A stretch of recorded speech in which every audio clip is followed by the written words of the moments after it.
Hi, I'm Scott Mansell and welcome to Driver 61's definitive circuit guide to the Nurburgring Nordschleife. Now, I've just finished editing this circuit guide and it's almost 3 hours long, so I just wanted to give you some tips about how to get the most from the guide. Now, because the guide is so in-depth and so detailed, it's best to use it in bite-sized chunks. So I've created a PDF guide and map, which you can find over at driver61.com/Nurburgring, where you can take your own notes while you're watching the circuit guide. Thank you very much for watching and I hope you enjoy it. Hi, I'm Scott Mansell and welcome to the Driver 61 channel. Now, in today's video we have an extra special video circuit guide where we're taking a really in-depth look at the Nurburgring Nordschleife. Now, to be honest, I've only spent a few days at Nurburgring, so I don't know it well enough to do a circuit guide. So for that, I have the 2016 24 Hours of Nurburgring race winner Adam Christo to run us through the circuit guide in proper fine detail. Adam, thank you very much for joining us. Thank you for having me.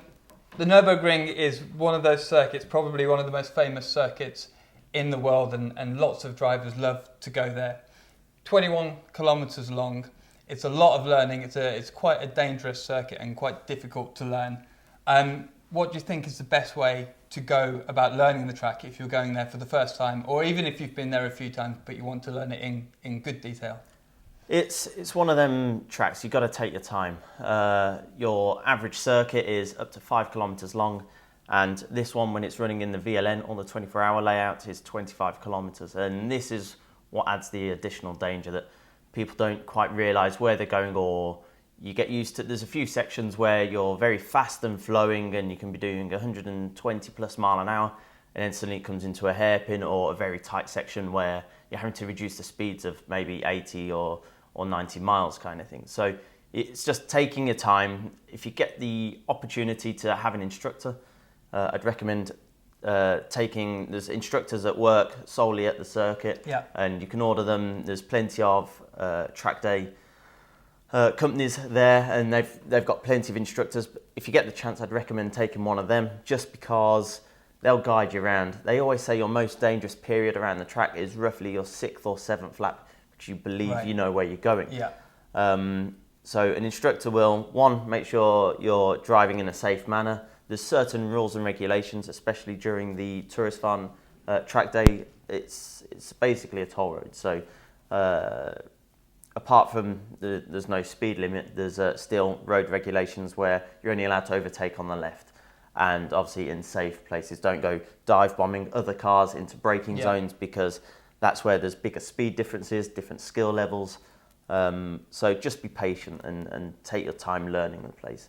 Like a normal circuit you can pick up pretty quick, because they'll have a maximum of maybe 15 corners, whereas here online it's claimed there's 150 plus corners. Realistically there's maybe 75, 80 true corners.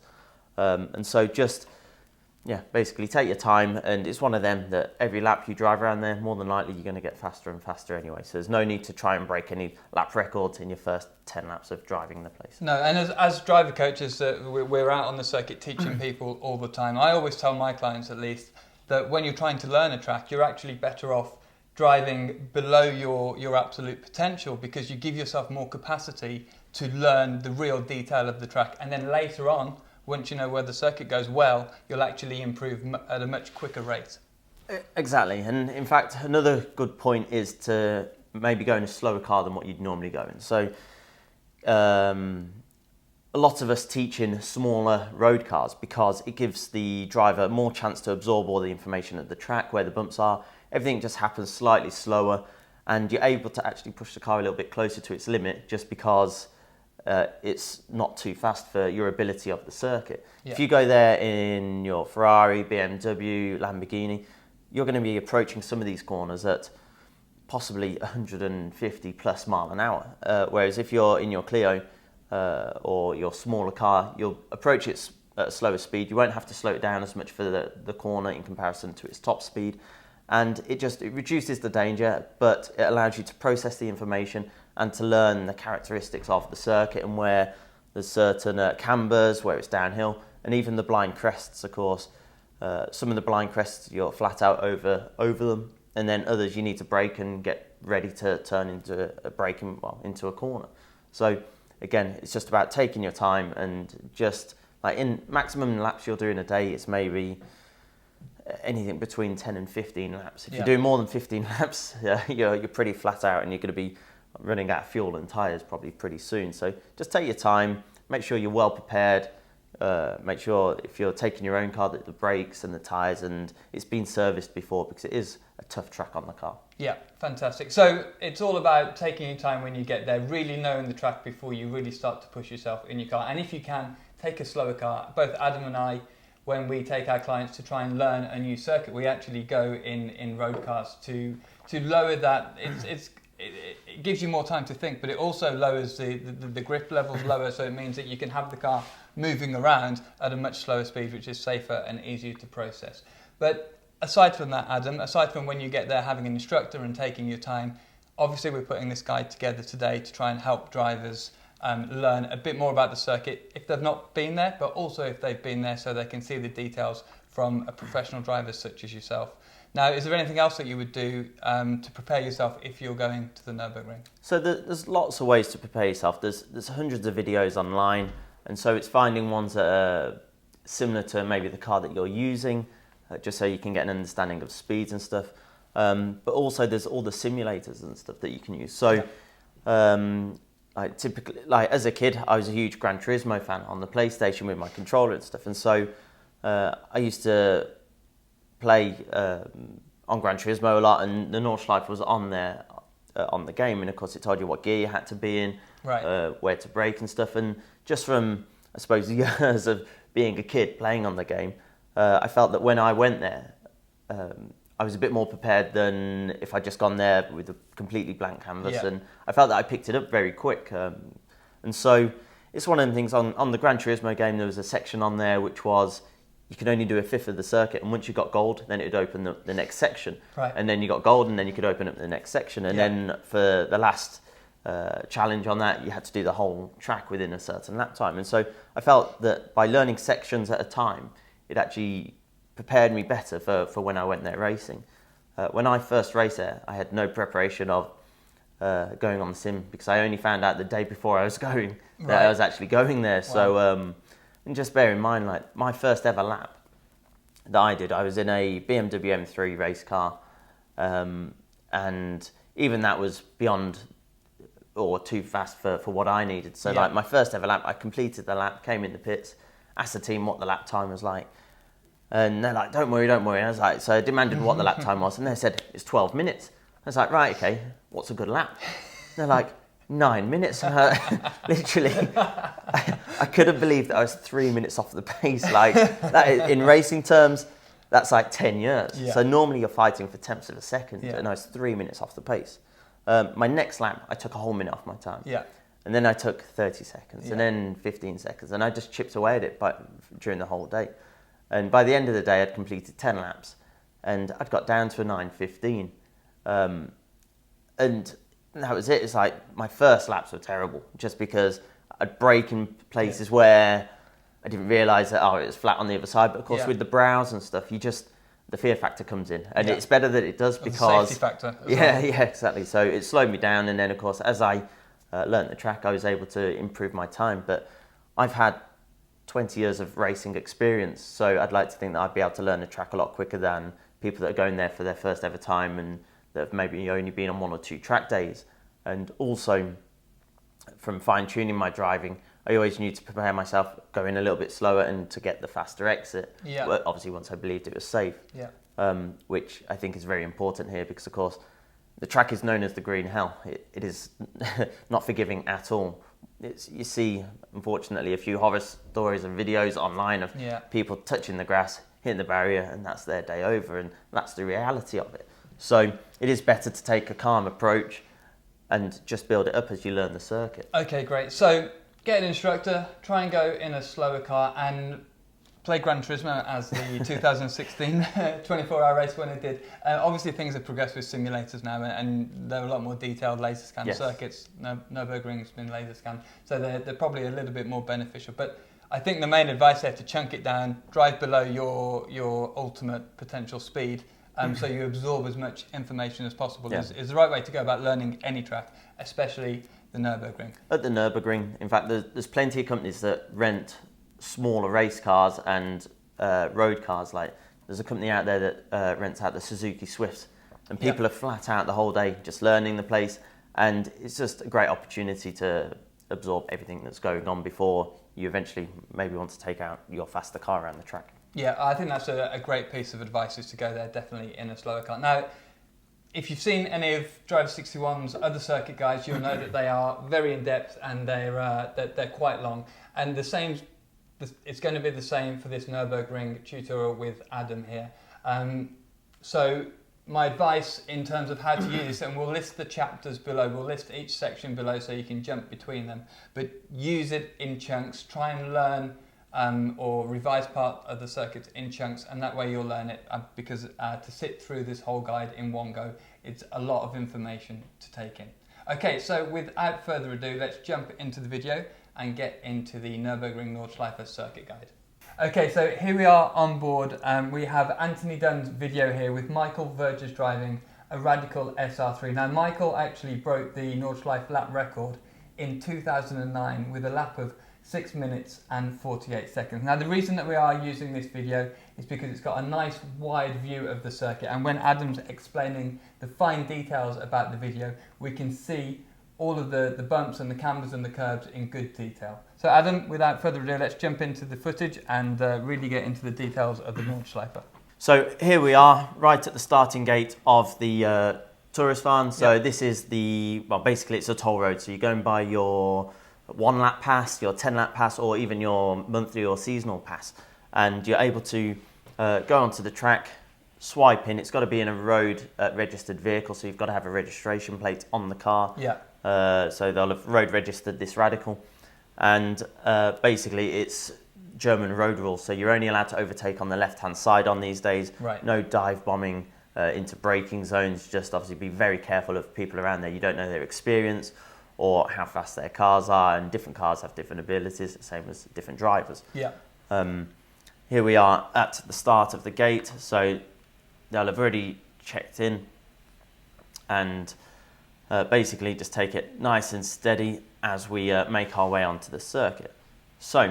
And sorry, just to stop here, is it possible that other cars can be coming down the left-hand side here? Do we need to check the mirror and take a look, or is everybody coming out? So on the tourist days, if you want to do continuous laps, you'll have to stop halfway down the straight. It's pretty much in line of where this gate is that these guys just drove through. So they'll have stopped, they'll have to swipe again, gate will go up, and then they'll go so they have to come back through and re-enter the You don't have to come off the circuit. There's a gate that's on basically the halfway down the main straight. So they might approach you, they might be going a little bit quicker than you are right now.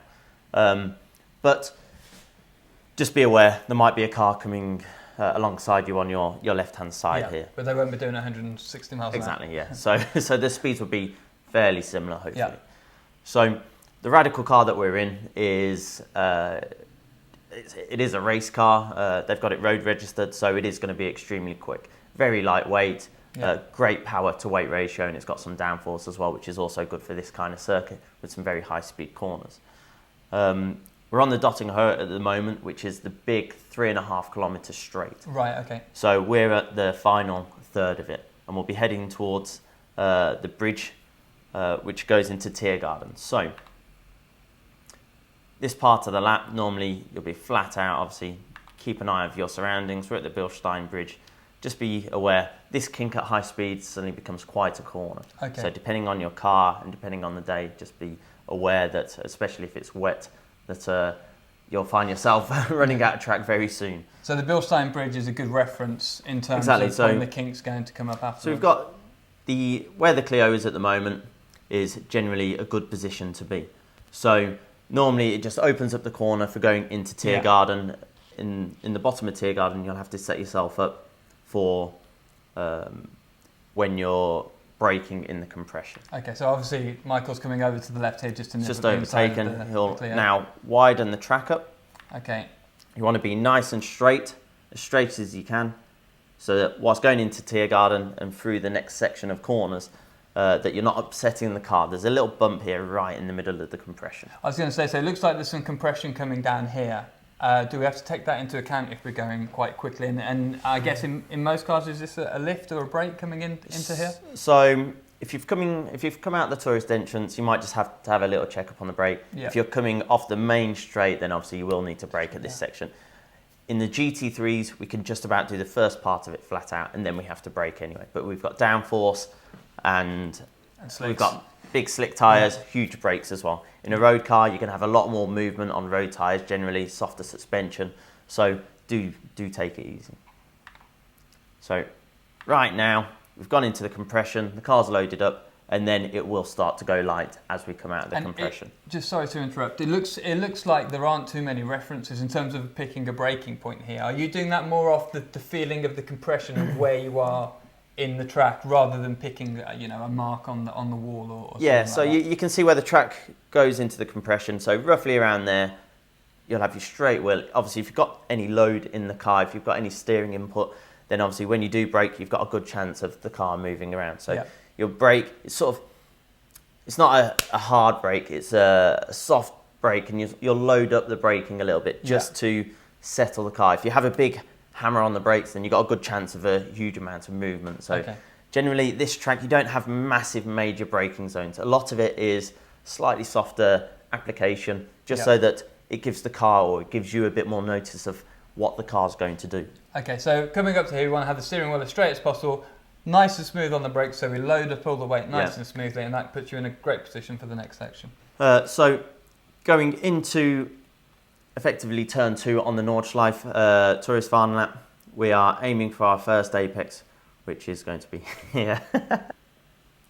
As we go into the corner, just be aware, stay off the curb. As you can see, the curb has got an angle on it. Yeah. So if you do touch that, more than likely, when you're at full tilt at top speed, that is going to upset the car. So you don't want to touch that curb. And if I just move this back just a section, when you're on the brakes here, it's difficult to see in the video, but can you see this curb? Can you see the red and white of the curb up here? So we're coming down. The drivers should be looking a long way ahead of themselves anyway, because we're going quick. But can you see that red and white curb, or is it just a matter of rhythm and knowing where you are on the circuit? So, in fact, going further back, you can probably see it better whilst you're coming in at this angle. Yeah. Because you're higher up, so you can see it. Obviously, as you go into the compression, it makes it a little bit harder. So you'll get a general idea of where the curb is. But again, like, avoid the curb. It's actually better to go a little bit wider, just to give yourself a little bit more room, because suddenly you're going to be having to turn right, and you've got a little bit of a camber here, which will help a little bit. But of course, at full tilt, the car and the weight transfer is going to be moving the car around. So all really smooth inputs here, no sudden movements, because it will really upset the car anyway. And obviously the barriers are very close, so we need to be super careful. Look where you want to go. Just like skiing, generally where you look is the direction you're going to be going in. Yep. Same with racing. So of course, if you end up looking at the barrier, there's a good chance that you'll end up aiming towards it. So look where you want to go on the track. So at this point, the driver should have moved his vision to the next apex on the right-hand side coming up here. Exactly. Right. You always want to be like 1.5 steps of where you are. So we're at the first curb. Now we're looking at the next one. Before we get to the next one, we're looking at where we want to be for the next section of the track. Okay. So going in, hug this curb on the inside all the way around here. And this curb still looks quite aggressive on the inside, so we're not trying to run on that because it will upset the car a little bit too much. As you can see, the curb goes straight and then it goes on quite an angle. So if you use that for a split second, there's only going to be a very small amount of tyre on the track. And that's when you get an imbalance, and that's when things can go wrong. So it's best to make sure that you don't upset the car, especially at high speeds. And how quick is this section? What gear are you in the GT3 car, for example? So in the GT3, we've gone through the corner before. We've gone through this section flat out, and then we start to brake, go down one gear, down to 5th gear. Okay, so it's like we're reaching a top speed of 280 kilometers an hour. Right. So it's about 180 mile an hour. And then we brake, go down to 5th gear. We'll get around this section, and then you'll see he'll start to straighten up the wheel just a fraction as he aims for the barrier over on the left-hand side. And then we're going to be going down a few more gears. So in our Mercedes, we go down to 2nd gear for the final part of this section. I think because the Merc's got a bit of aero and those big slick tyres, I think probably compared to a road car in the quick sections at least, because you've got the aero and in this radical as well, the difference will probably be bigger than exactly. The slower speed corners, the speeds will actually be, well, they're not going to be identical, but they're going to be a lot closer in proportion to at the high speeds. Like you said, the big wing gives us a huge advantage with stability and braking, so we can brake later and we can just carry more speed. Whereas in your road car, you're not going to have that. And also with the road tyres on, you're going to be moving around on the tyre. It's going to be more like a wet tyre, whereas we've got the big slick, which gives you a massive footprint of grip on the tarmac. So we're going to be braking straight here, and as you can probably see, there's a nice bit of extra tarmac just here on the other side of the white line. So when I'm racing, I end up aiming for this. Obviously, be very careful. As you can see, there's also the barrier right on the left-hand side, which you end up getting fairly close to. Is that barrier, is that the edge of the barrier there? Yes, so when the barrier stops. Okay, the barrier stops. So it's quite a good reference point to see as you're coming into this section on the brakes, I presume. Back there, we're kind of looking for the edge of the barrier. Exactly, yes. So as we play this section, then we've used the extra bit of tarmac because, of course, the wider or the bigger a corner is, generally the more speed you can carry. So you can see here Michael's using the maximum width of the circuit, making sure he's all the way over here. And then this only opens up the next corner. Yeah, and he's trying to keep the steering wheel as straight as possible, so he's got the platform of the car as flat as he can and as efficient braking as possible. So for you, where are you braking in the GT3 car? Like, there's some references back there for where we should be getting on the brakes, because I think it's important for a driver who might be relatively experienced at the Nürburgring to pick out a few references. It looks like a big braking zone here. You said it was down to second gear. To pick out a few references so that he can progress on the brakes. So as soon as you pretty much come off this curb here, on the right, then you're going into here as straight as you can, wheel straight, because that's where you're going to get the most efficiency out of your brakes, and also the less chance of something unexpected happening. So you can brake nice and firm in a straight line. Again, it's not a massive initial hit because the track is still, you can see that the track's elevations and cambers are always different. It's not like a billiard table like Silverstone, for example. Exactly. Every corner is completely different. So just be aware, braking pretty much as we get to this section now, off the previous curb, and we're continuing to slow down. You'll release the brake maybe just a little bit here, because you got a bit. As we've just added a little bit of steering. And then you'll apply more brake once you're in a straight line. So once you come past the end of the barrier on the left, you've got a bit of steering angle and you up off the brakes a little bit, but then when the car settles again, you've got a flat platform. You're not off the brakes completely. No. Like, do not just release the brakes completely. You just reduce a bit of the energy in the braking just so you can put a little bit of energy in with the steering. Just so you're not overloading the car. So for that, if you've not seen any of the previous tutorials or from the Drivers University on Driver 61, we talk about how to efficiently brake in a straight line, but also how to manage weight transfer. And this is a perfect example of that, because you brake in a straight line when it's most efficient, and then you have to release some of the braking energy to put that into turning energy. Let the car settle back down again, and then get on the brakes again. So we're braking as in a shorter distance as possible coming into the next turn. Going into what's classified as turn 13 entrance. So I'll show you in a second. There's an old pit lane that's possible to use. So braking here, down to second gear.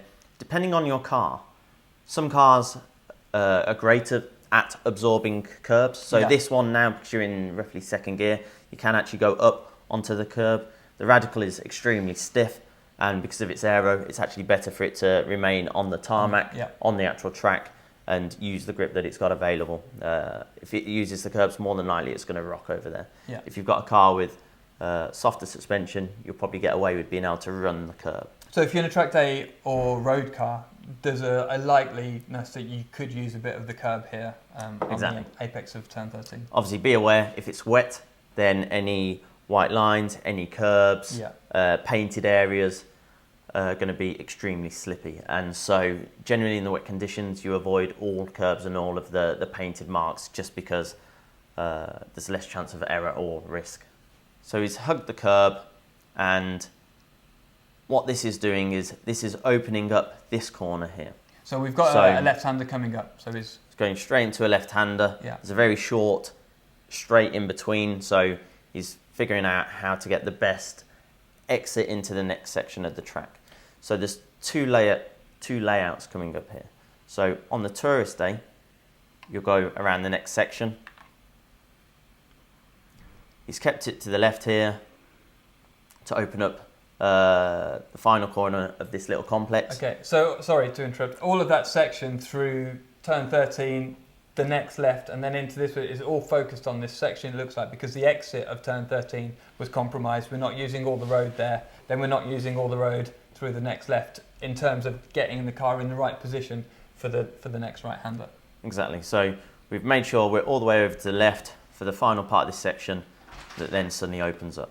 What we can do is we'll rewind and we'll watch all of that section at full speed. Yeah, okay, good idea. So full speed under the Bilstein Bridge, make your way over to the right hand side, opening up the next section of corners, little brake, nice and soft, get through this next section, brake again, making sure you open up the next sections of corners. So sacrifice the exit here, keep it to the left, braking, getting it turned, full power, getting nice and close to the curb, and then on your way to the next section of the track. Could we just go backwards just a little bit to look at the apex of the barrier of the last turn and the curbing on the outside, because it looks like it's a relatively normal curb. So here we want to have our vision across at the apex on the inside, I presume, but it's kind of like Copse at Silverstone in terms of, not in terms of speed, but in terms of what you can see, that you can't actually see the apex. So is it one of those corners that's a little bit more kind of rhythmy? You need to know exactly from experience how much steering angle to put in the car, or is there a reference? So it's very important to make sure you get a good exit onto the next straight, because the next straight has got a 200-300 metre length. Yeah. And so, yeah, it's important to get more time out of it, to make sure you get the car rotated and then straighten up. If you've got the steering on and then you're getting on the power and you've still got the steering loaded up, then more than likely you'll either understeer or you haven't got around the corner as efficient as you could have. Yeah. So we're braking alongside the curb on the left here, getting it slowed down, and of course we're getting as close as we can to the barrier on the right hand side. So as you're coming in here, there's just a little bit of extra tarmac here just on the inside. Is that something that you kind of use as a confirmation that you've hooked the car up on the apex, or? You're not aiming for the white line, you're trying to get as close as you can. Obviously different cars have different shapes, and if you try and get your wheels on the white line, in the majority of cars more than likely you'll lose your wind mirror. So it's more the exit that you're focusing on. Yeah, so we've got a reasonable length straight after this. So the whole point of the last three corners is to set your car up so you're on the apex here and you're getting on the throttle as soon as possible to propel the car down. This little section's a little bit like Maggots and Beckett's at Silverstone, where depending on how you attack the first corner can affect three corners later on. Yeah. And so I believe this part of the section, it's most important to get the best of exits for here, because if you're 2 miles an hour down at the exit of this point, you're 2 miles an hour down for the whole of the next straight. Yeah, okay. So if we just go forwards just a section here, I can see that we should be looking towards the outside of the track here, and there's a curb here which is possible to use. Okay, so you can use a bit of that. It looks like it's just brick, so exactly. So there's plenty of grip there. Just be aware you will get a little bit of movement, and you'll hear it and feel it through the car. It's quite a high frequency curb, so you'll get a high sort of frequency vibration through the car. Again, in the radical, they've realised that it's best not to use it just because they're using the downforce and the slick tyre that the car's got. In the bigger cars, in our GT3s, whenever we practice on this layout, we end up using the curb every lap on the exit. So we're at the T13 area. So as you can see here, these are temporary pits that we use if we're just testing on the Nordschleife only. Right. Otherwise, when we're testing using the Grand Prix circuit, if I just go forwards a little bit, this barrier here to our left and this bit of track here is where we come on to the Nordschleife. Okay, so this is where the GP track merges with the Nordschleife exactly. circuit. Okay. As we go into the next corner is a left-hand turn. And so again, we want to be opening the corner up as much as possible. Yeah. I'm not saying force the car over to the right-hand side, but we always use maybe an extra foot of tarmac from the pit lane exit of this next corner. So when you're in this position now, we should be looking towards the end of the white wall that I just saw flash by. So when we come out of the previous corner, we're very close. From when we're racing, we end up coming out from the previous corner and we make our way along to this side of the barrier. Okay. Obviously, because we're coming from the Nordschleife, we'll just gradually make our way over closer to the barrier. It's a lot easier to get the car over to the right hand side. And if you just go back a few frames, I can see that the concrete wall changes just here, changes into the barrier. So it's quite a good reference just to see, to move yourself across to the right hand side. Obviously, Michael in this video has got the car in the middle of the road because he's looking to overtake this MX-5, I think, just in front of us. So normally where the MX-5 is, I'm not sure if we'll see it. We're going past a little bit too quick. But in fact, they've coned it off on this day. Right, so as you can see, there's a cone here going all the way down. So usually if them cones aren't there, then you can be a little bit cheeky, a little bit like Donington Turn 1. You can use the pit lane exit as a little bit of extra tarmac just to open up the corner. Again, going back to the bigger the corner, the more speed you can carry through it. And you don't want to force the car over there. You don't want to put in an angle though. Literally, it's just almost just drift over the line just a little bit to then help your next section. And is this a braking zone here, or is it? Yes, so this is quite a medium to high braking zone. So the track is fairly flat, but obviously you can see that it starts to brow down a little bit. So you need to make sure that you get off the brakes to allow the front tyres to start doing their work of steering. If you're overloading the front whilst trying to turn, then more than likely you're going to cause yourself some understeer. And in terms of references, are we braking somewhere near the change in the barrier, or is it are we using the pit exit as a reference, or the orange marshal's position there? In a road car, again, it's better to start off early. Yeah. It's always a little tough. Maybe you'll get a maximum of 13, 14 laps during the day. But you just have to build it up, and you have to try and remember from the previous lap where you've braked. Again, depending on the car's ability, then that's going to change your braking points. But it's better to start off early and then don't use markers like the rubber ones here that people have or shadows because depending whether the track's been painted from the last time, obviously shadows during the day will move. So of course, if the shadow's getting further into the braking zone and you find yourself out braking yourself, it's because you're using a braking point that's obviously being variable. So try and pick up a point. Like a good example would be maybe where the wall changes, or if there's a tarmac change somewhere. I think when you're trying to learn a circuit like the Nurburgring, because you don't get so much repetition, because you don't get so many laps there, it's good to have a very conservative reference and just to try to hold on to that information. So when you spoke about learning the circuit in chunks, maybe, and we're not saying that this is the exact breaking point, but maybe you have a reference here that could be the end of the wall. And if you get on the brakes and you know that you've slowed the car down way too early, the next lap, then at least you just change it a metre or two. Literally, it's just little baby steps all the time. But it's just important to be conscious of that reference point, isn't it? And that's the whole point when you're trying to learn a circuit like this. The thing with this track is, let's say, for example, you're 8 seconds off the lap time. If you average it out, that's only 1/10 a corner. So don't try and find 8 seconds in one corner because that's where people go wrong. So it's just literally just chipping away, just little bits. Brake at the same point maybe, but maybe just allow yourself to release the brake a little bit sooner just to have that extra mile an hour or two going around the corner if you've got that margin. Okay, so into the next section. So we're braking downhill now. Normally we're coming from the outside, but obviously we've just made an overtaking. We've just overtaken the Mazda, so we're a little bit tighter. Get the car hooked around, and at this point you should be looking at this curb here. So just to stop you there, and that painting on the inside on the grass, is that always there? Or this is it's not a great reference point, but it was just that Michael came in on the apex, just about where that red triangle is on the inside here. But I presume that it's not always there. I've never seen that. You've never seen that? Okay, so don't use that as a reference point. No, but it's one of them things. Obviously, you're always looking for reference points around the track.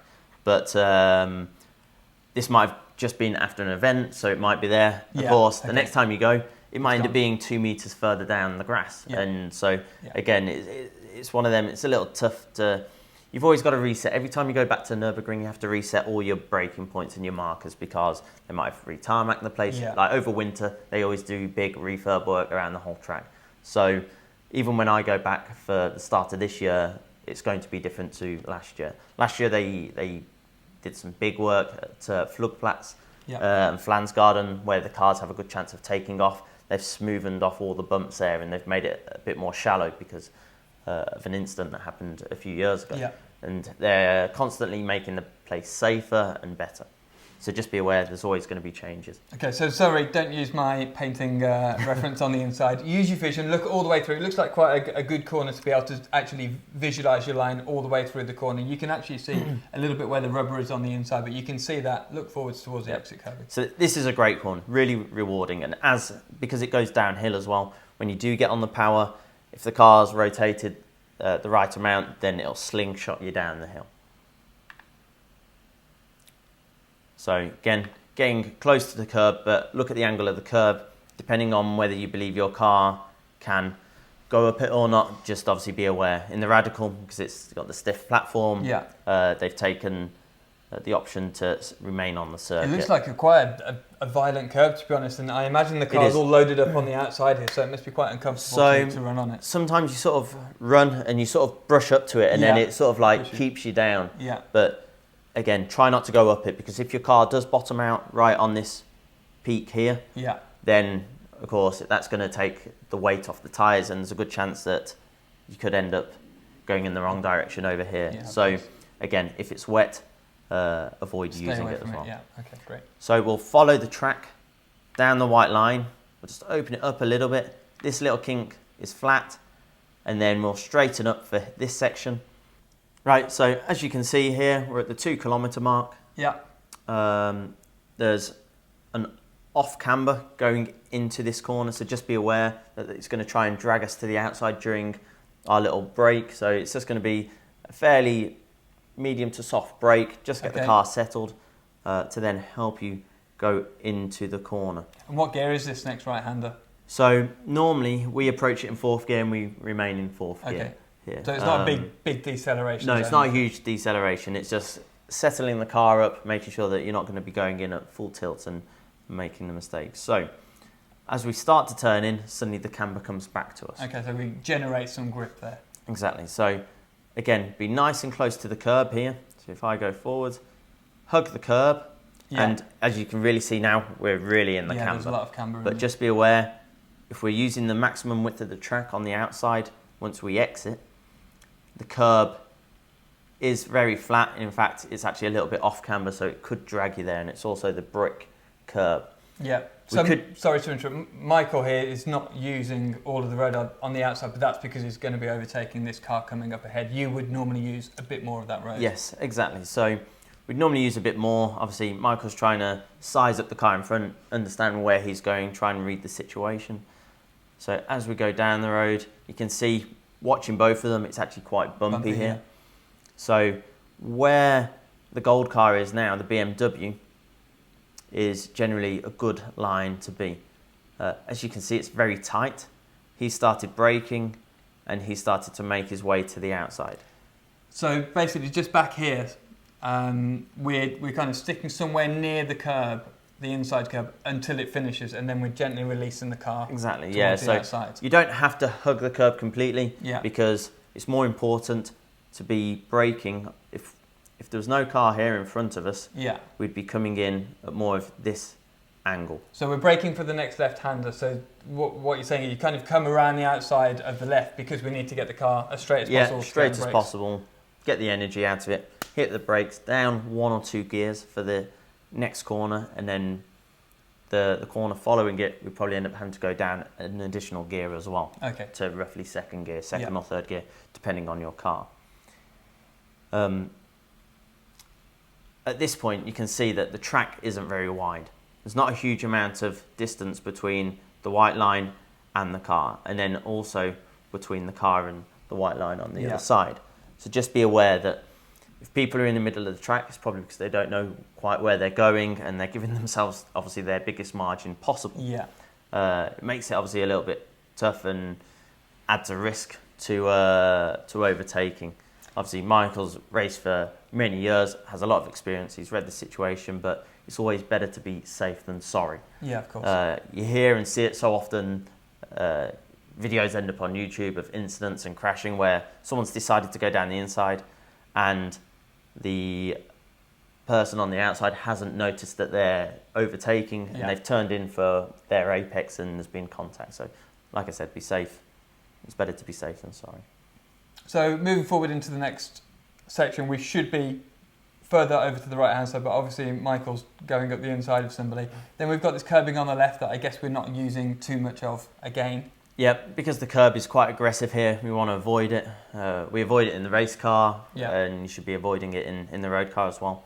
As you can see here, the track is actually quite shiny, and that's because that is the general racing line, and that's where everyone's made the track nice and smooth. Yeah. Because we've just overtaken, rather than going around the track in that direction, we've got a trajectory of this direction. Yeah. So I'll go forward, see how we're starting to come off the line. Yeah, Michael that's just because we've been tight on the entry. Yeah, so ideally we should be a little bit further over to the left. So we're decelerating for the left, coming through the left, and then the next right-hander. So normally, sorry. Go ahead, are we getting back on the brakes again here?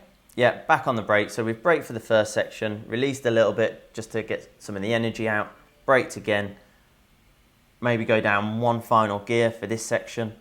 Obviously be aware, you don't really want to be touching this curb on the inside here because of the angle of it. If you do hit it, more than likely you could end up going in that direction, and of course there's the barrier there, which...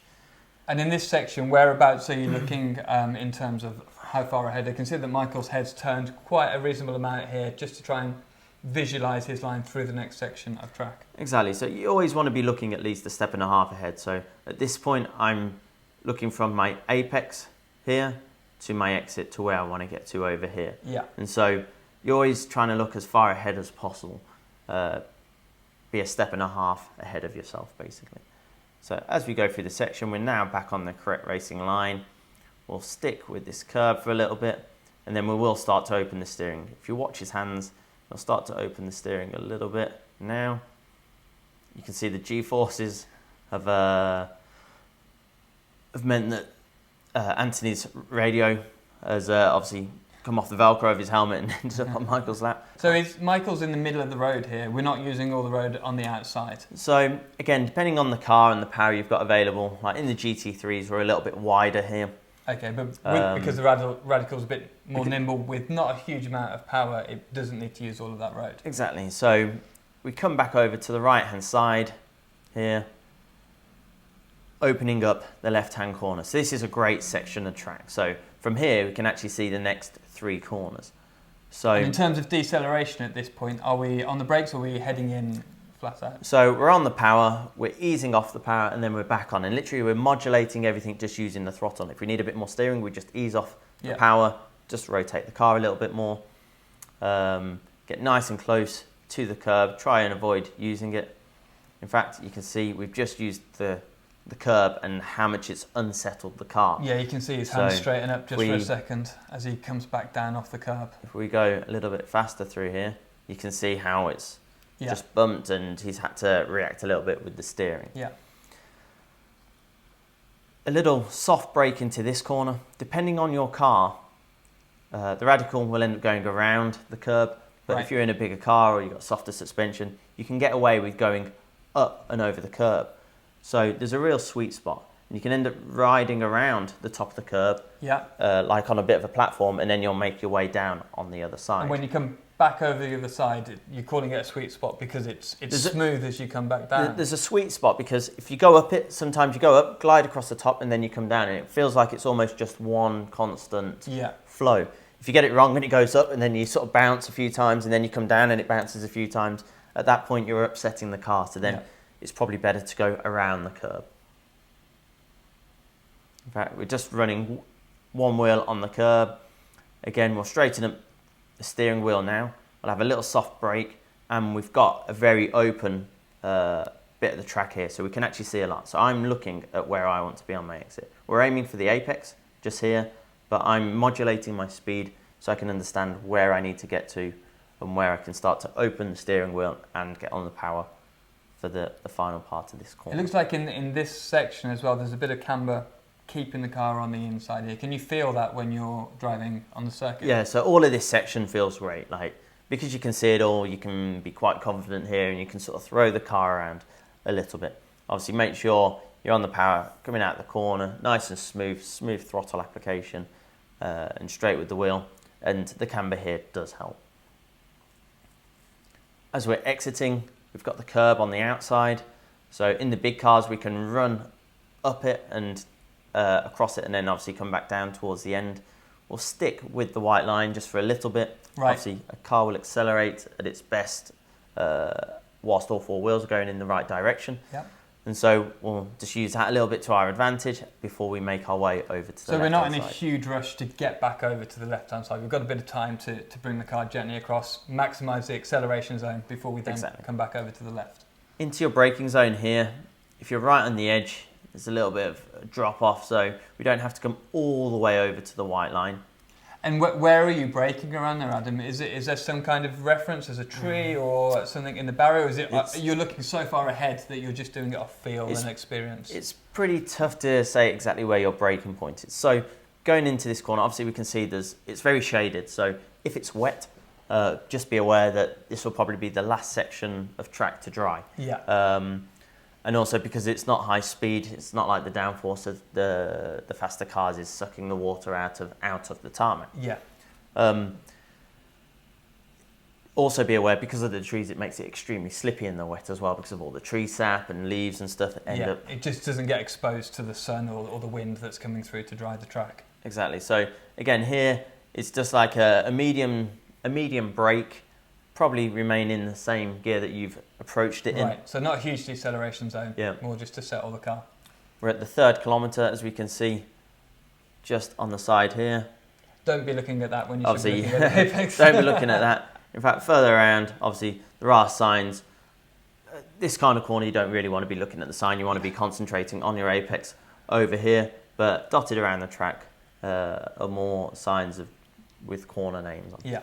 Going into this corner, we can use the curb on the inside again, depending on the car, but just be aware you want to stay with the curb almost as long as you can, because in a second the track is about to drop down. So of course, if you've got the centrifugal force or the weight in the car, at that point the car's going to go light and you'll end up finding yourself on the right hand side. We've got a left-hander coming up, right? So if you're running wide already, it's going to make that left-hander particularly difficult. Exactly. So stay with the curb as long as you can. Yeah. And then at this section now, you can see it's going downhill, a bit of a corkscrew. And you want to make sure that when you do get on the power, you don't have to come off, because the next section of track is or probably the longest straight that we've approached. So the restricting factor as you come out of this section is the previous right-hander. This next left is more of a kink. It's not a area where you should have to lift. Yeah, you shouldn't have to lift. So from this point, I'd say, okay, in the radical, we can get away with it because of its downforce and how nimble it is. But if you're in a car with more power, you'd want to be a little bit further over to the right to make sure that this corner is easier to do flat around here. So the main aim of this section is to be flat from the exit of the right-hander, and if you need to compromise the apex speed slightly to open up the left, then it's worthwhile doing that to carry the speed And down. we're looking all the way at this section. We are looking as far down the track as possible. You'll drive generally where you look. So what we can do now is we can get to the exit curb here, obviously use the maximum width of the track, and I think it would be a good idea to do the whole of that section at full speed, just to understand how the whole thing looks without any interruptions or pauses. So we're heading into the Hatzenbach area. We're looking at the car in front, making sure that it's in a safe position to overtake, getting it slowed down, on the power, use the middle of the track, ease off just a little bit. You can use the curb here, a slight brake, get it turned on the power, over to the left hand side, brake, stay with the curb, stay with the curb, stay with the curb, on the power now, flat out down here. Now we're heading to the Flugplatz. So that whole section, I think it looks really quick in the Radical, because I think the Radical is very well suited to that kind of corners very nimble and tight corners. Yeah, exactly. So in a road car, in your AMG Mercedes, I think you probably having to decelerate a little bit more than you would do in this Radical. But it just looks incredible fun. It's a really flowing piece of track. Yeah, so this section of the track, like I said, because you can see it, it's very easy to get your confidence up in that section. It's because it's the start of the lap, it's quite easy to remember as well. Yeah. And again, you just have to be aware, because you end up getting your confidence up here, and then the next section's very flowing. Of course, it is going to slow down and tighten up very, very soon. So just be aware. Obviously, that section's great, but not to give yourself too much confidence for later on around the lap. Okay, so we've got a reasonable straight now. So we've just completed that section of the track. We're coming over to a bridge, so we can go over the bridge. And we just want to be looking as far ahead here, but also because visibility, I think, at the Nurburgring is so difficult because of the barriers and the trees, you do need to have experience, don't you? Exactly. To know that you can be flat over this brow or through this corner, you need to build up to it slowly, because you can't see all the way through. Yeah, exactly. So coming out that previous corner, obviously over the bridge, just if you have a little lift, it means that on the next lap you'll hopefully come back and you'll be able to improve on that. Obviously, if you go and do it from the first lap flat out and something goes wrong, you're going to be regretting it for a long time. So it's going to be a long walk home. So going into Flugplatz. So this area has just recently been re-tarmacked. They've made it softer and smoother going over there. So the crest has been reprofiled? Yes, exactly. Because unfortunately a few years ago there was an incident where a car took off over this section, and there's quite a few famous photos of cars 2 and 4 wheels off the track here. They've made it safer, and some people said, it's taken away its character, but at the end of the day, our sport has to be safe. If a car takes off just because it's getting some air under it, there's no skill or anything involved in that, is there? So we might as well make it as safe it's more risk than reward for that happening. Or for something that you can't control as well. It's not, if you take off because the air's gone under the car, it's not the driver's fault, is it? It's just because of the situation. Exactly, and you don't want a repeat of what happened in Le Mans or other places where we're approaching this at 230 kilometres an hour. So of course, on our cars it's got a flat bottom, so if you go, once it gets to that point, it's like an aeroplane wing and it can take off. So we want to avoid that. Same with the Radical and a lot of the modern day race cars. They have the flat floor because it produces more grip at higher speeds. The road cars, obviously, you're going to have a little bit more movement over there, and so you'll have to take it a little bit easier. So, coming up to Flugplatz. So what follows this section of track, Adam? So, what's coming up? At this point, it looks like it could just continue for ages in a straight line, but it doesn't. In fact, the next section of the track is probably one of the corners where there's the most incidents around the circuit, especially when racing. The next corner follows onto another long straight, so people get frustrated, or they'll try and overtake or dive bomb here, and this is where the incidents start. Right. So we come to a corner which in most road cars will be a brake and maybe down a gear, or in the faster cars with the aero, then it'll just be a lift maybe, and just a check up before you go for the next section. Okay. We want to be all the way over to the left-hand side. As we're coming over the crest? Yeah. Obviously give yourself a little margin, because if your car does move, if you're already on the white line and you end up on the grass, then it's game over. So give yourself just a little bit of margin. As you can see here, we're about a foot or two away from the white line. Even in a Radical with lots of aero, with a professional driver driving, he's still giving himself some space on the left-hand side. You can reduce that margin as you get over the brow, but before you get to the brow, obviously you have to be aware. So suddenly we realise that we can see the barrier in front of us, and the car turns away. So there's the barrier. Okay. So for those drivers who are maybe needing to brake, if they're in a road car needing to brake and change down, where would they be doing it? As the car settles when they come over the crest, or will they need to do it before the crest? So I'd recommend having a lift around here. Yeah. Going over the brow, the car's going to go light. Yeah. and then have a little bit of a break here. And in this point, just in terms of a reference, we're not saying that this is where you should be braking, but just so you can gauge improving as you go through more and more laps. We've got the orange marking on the barrier on the left-hand side here, which I guess you could just use as a bit of a reference. Obviously, you might be braking before it or possibly after it, but it's just a reference so you can gauge and be conscious of that point. Yeah, exactly. And we're just maximising the width of the track now. Now we're coming down. You can see that in this section there's less tarmac there. So now we've got the car settled. We're able to do that, and we've started to turn in. Obviously the Radical's got a lot of downforce. It's able to carry a load of speed into here, more than most road cars. So just be aware, obviously, the speed of this car will be a lot higher than the majority of cars. Once you come over that crest, sorry to interrupt again, you've got your vision a long way ahead of yourself looking across, and can you spot this red and white curbing on the inside? So at the start of it you can't, but you can literally see the very start of it. Yeah. Just there.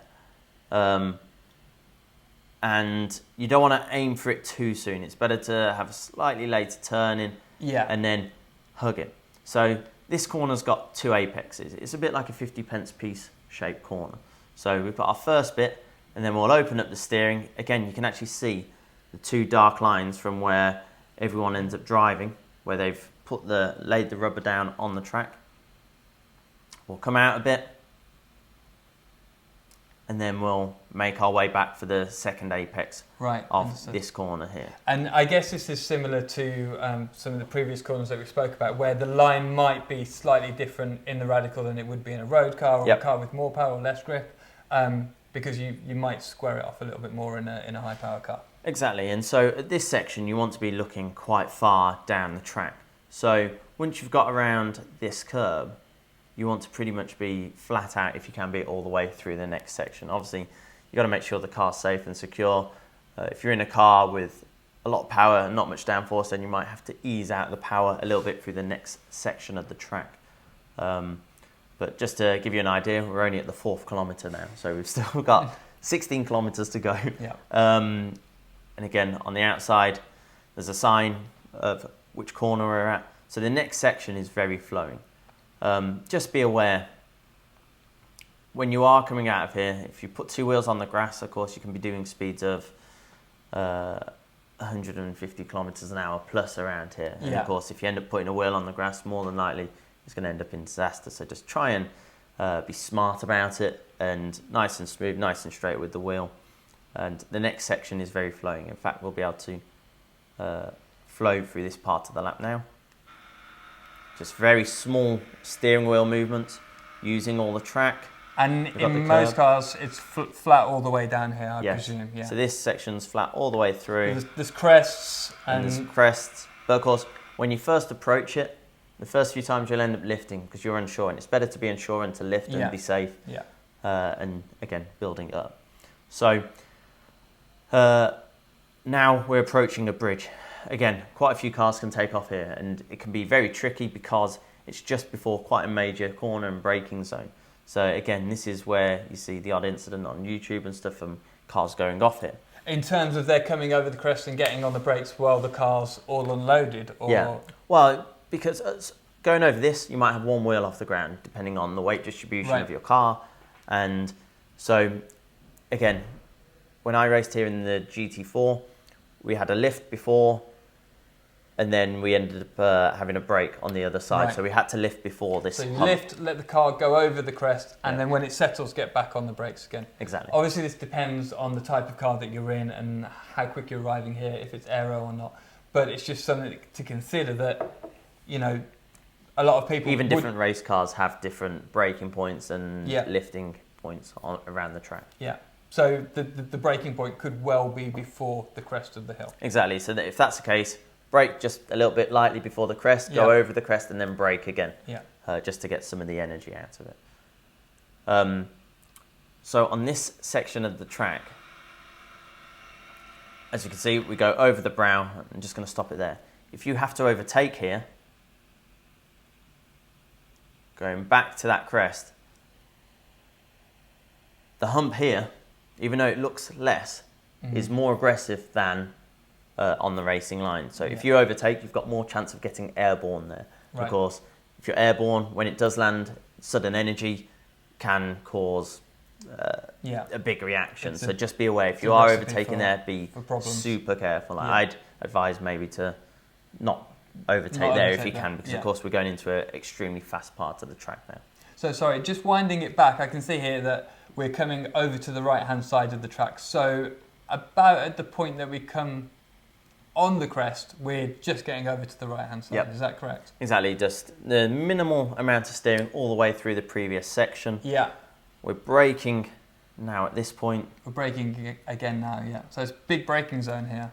It's, well, again, depending on the car, like, we approach this in our GT3, we're approaching it at 275 kilometres an hour, so about 170 mile an hour.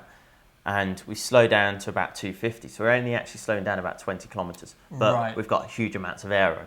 In a road car, more than likely you're going to have to go down a gear. Yeah. And the braking zone is going to be a lot longer. And because a road car doesn't have the drag of a race car, they could actually be approaching it closer to like 150 as well, but they'll probably have to slow down maybe 50 mile an hour. Sorry, I keep on swapping between kilometres and miles here, but so just be aware that the road car isn't going to be able to handle the high speed stuff as well as our race car. Yeah. So going into this corner, brake, down a gear. There's a nasty little bump around this corner, and so you've got to be aware of where it is. Then? Well, in fact, there's more than one. So there's this one, which in our GT3 car, we don't feel as much. But then there's actually one closer to the inside. Right? It's actually better to give it a little bit of a wide berth, like they are here.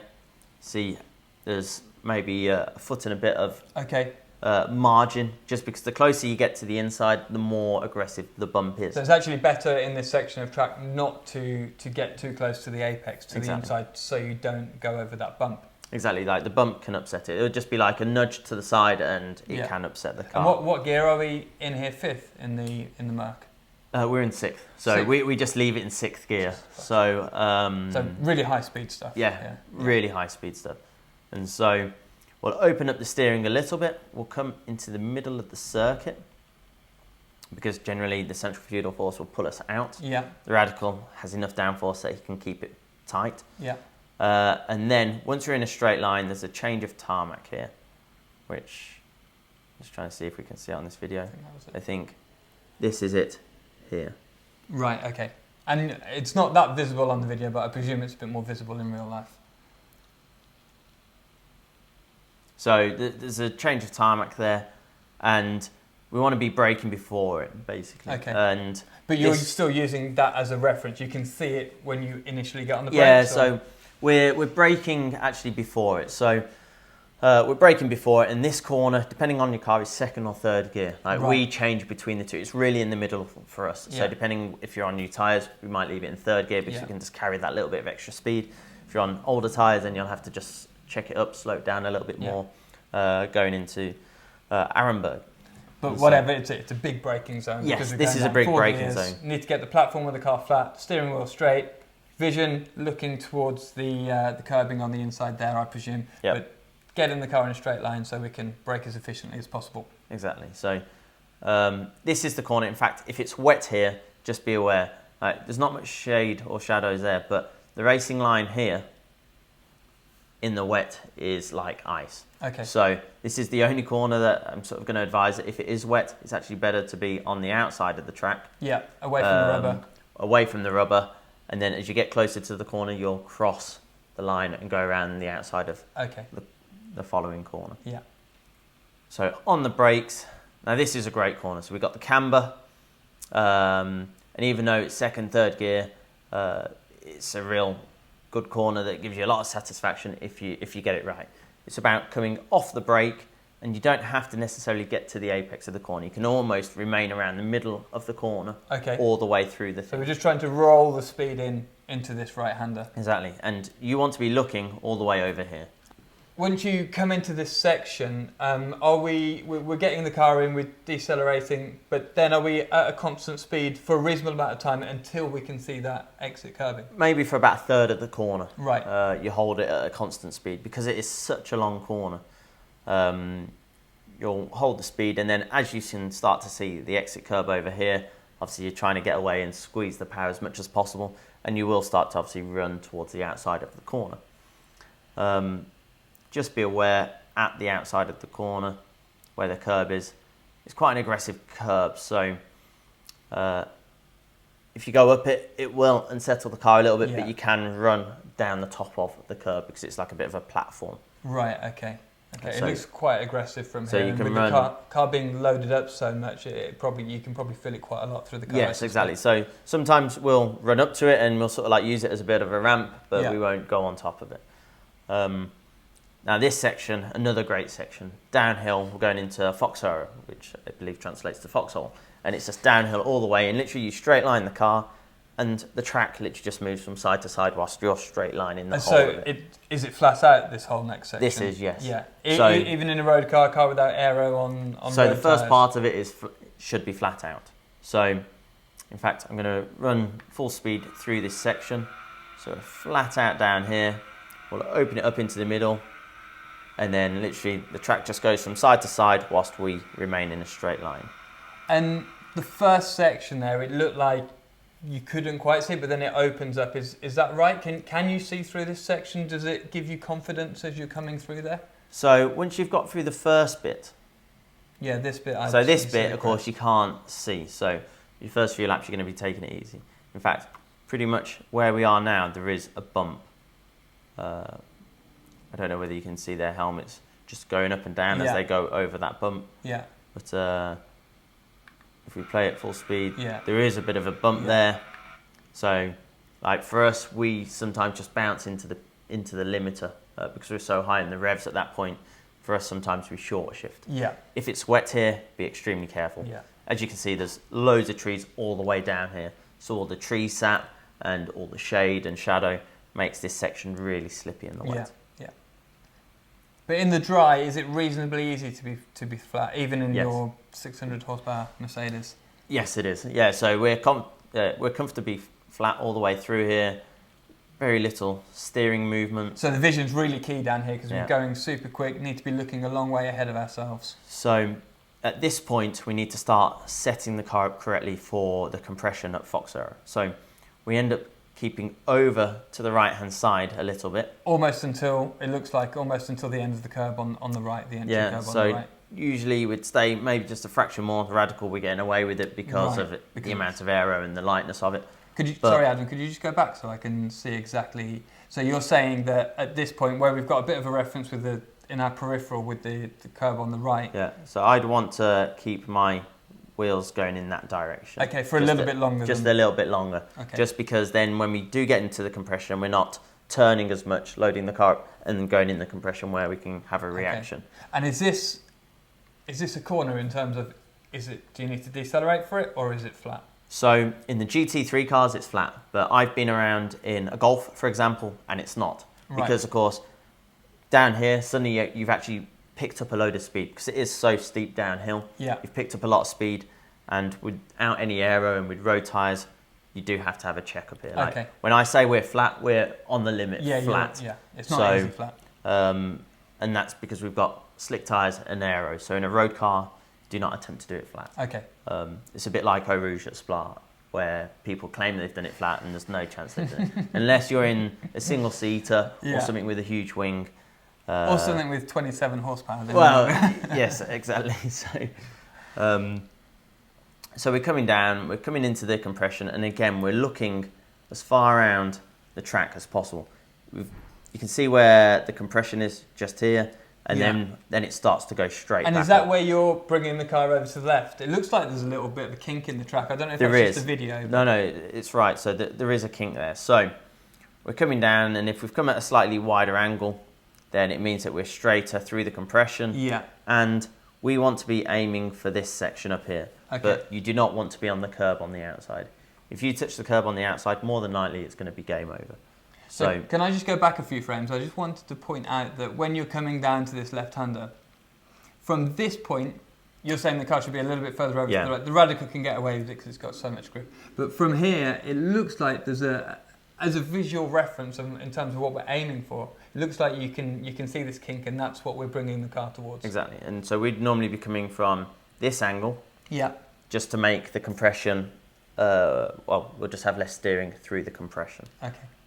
So we're going through here now, and we're sizing up the width of the track. As we're coming from this direction, if we'd come from a slightly, in fact you can see here where it's wider. If we've come from that direction, it means that we have less load in the car at the peak point of where the compression is. So the next section, are we getting on the brakes? It looks like the circuit goes left. Yes, so this is the corner that generally catches most people out, because we've had the last 3 kilometres of everything apart from Aremburg has been flat out, super fast. It gives you a false sense of security that you'd suddenly think it's just going to continue. That it's going to continue, but it's not. So this section of the track sharpens up very dramatically. Right. So we've come here, we've gone through the compression, car's compressed, and at this point actually the car will come out of its compression and more than likely will start to move. So this is where you've got to be very cautious. And how early are we having to think about getting on the brakes in a road car or in a race car? In a road car, you might end up braking before Foxhole. Right, okay. So you'll end up braking, just having a little check-up at this point. You'll end up having a little... For the Foxhole, but after just that into the next section... calm the car down, and then we'll end up braking pretty much from when the car's settled, go down a gear or 2, stay with the curb. The thing here is not to panic. When people panic, they overload the car, and they'll either understeer into the barrier or they'll get away with it, but then of course, as you'll find out in a second, the track suddenly turns to the right once you've gone through this left. And of course, if you're in the wrong position, it suddenly makes the next section extremely hard. Okay, so from my point of view, not knowing Nurburgring at all really, you can't see very much here, so it's important that we come through the Foxhole, get on the brakes quite early, especially if we're learning the circuit. And then, as you say, leading into the left-hander. If we just do this next section at full speed for a second, you'll get an understanding of how suddenly it slows down. Okay. So we're on the brakes normally, we'd go over the inside curb, get it slowed down. Again, this is down another gear or 2, get it slowed down another gear, or maybe 2. And this is where it catches everyone out. Yeah, it really does tighten up, Like, on this section here, more than likely you're going to be in 2nd gear. But, of course, it's very blind going into these 2-3 corners. Okay, so we've just gone through the compression. Yeah. We're looking for our curb, so in a big car with good suspension, you can use the whole of this curb on the inside here. We just balanced on the throttle here in third. In fact, we've braked and we've just released the brake to go over the curb, and then we're braking again. For the right, okay. Yeah, so all of this section you're continuously reducing the speed pretty much. Understood. You want to be roughly in the middle of the track, like where we are now. Yeah. Because if you're too far to the right, it makes the next corner harder, and then it upsets the flow as we go through the complex. Exactly. So we're going to be braking. We're in 5th. We've gone down to 4th. In fact, you can just see his gears here. So, and more than likely in a road car, we might end up going down to 3rd gear. We're going to hug this curb on the inside, and we'll stay with the curb for as long as we can. And at this point, are we decelerating, or are we balanced in the throttle, or? So we've just come off from decelerating from the previous 2 corners, and then maybe at this section we can give it a little squirt of throttle. Just to take up the just slack. To jump to the next corner, just for this little section here. So we'll end up aiming for that apex there. So at this point we'll end up going straight, and we'll open up the corner, and then we'll come back and tighten it up. Okay, it looks quite tricky because I feel like we'd be braking at somewhere around this area, but we've still got steering angle in the car. So I guess that initial brake pressure needs to be quite smooth, or are we carrying speed into here? Once you're straight at this point, you can then suddenly brake. But from here to probably here, you can accelerate a little bit. Right, okay. And then it's only at this point that we're braking, and you're going to end up going straight, and then you're going to come back to rotating the car. Okay. So we're braking, we're going to straighten up. Braking through the corner and across towards the So we've just outside. opened up the corner, and now it's going to tighten up to its tightest apex. So verge here hasn't gone all the way to the outside of the track. Is that just because the radical's so nimble, or is that the actual line? No, generally that's the line. I think if you're in a heavy car, you're going to end up being forced out there a little bit more anyway, but you never want to be at the edge of the track. Because you can't get back in. Yes, exactly. Yeah. It's just, if you're angled, if you've come from that angle and you're aiming there, suddenly you're making this even tighter to go around there, whereas if you're coming from this angle, then suddenly you've made it less effort. A lot easier. And that section's much more important than the section we're in right now. Exactly. So, as we come through this section, there's normally a green or orange bit of barrier that you can sort of aim towards. Right, okay. But, in fact, there it is. There it is, yeah. So you're kind of picking that in your... We're picking that. The video's a little bit harder to see it, but generally in a road car you're a little bit higher up and you'll be able to see it a little bit easier. So from this angle, this is where we're sort of aiming towards. See it now. Yeah. So we're aiming towards it there. And then we'll tighten up the steering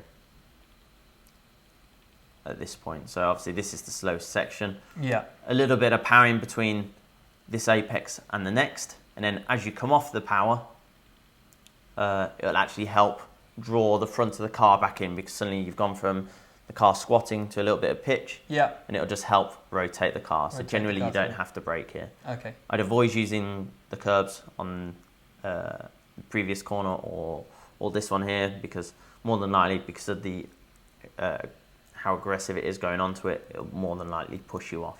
And this looks like quite a long corner. We're looking a long way around. Are we looking for this exit curbing? So we're looking at the exit curb, and again we'll end up rubbing up against it, and then more than likely just to come down. So you seem to do that, like once you're going around the track, you'll probably use all of 3 curbs around the Nordschleife. And so I use the one in Fuchsrohre, which is about 4 corners back. The one at Hatzenbach, which is near the start of the lap. And then there's a 3rd curb at Wipperman, which is after the carousel later on around the lap.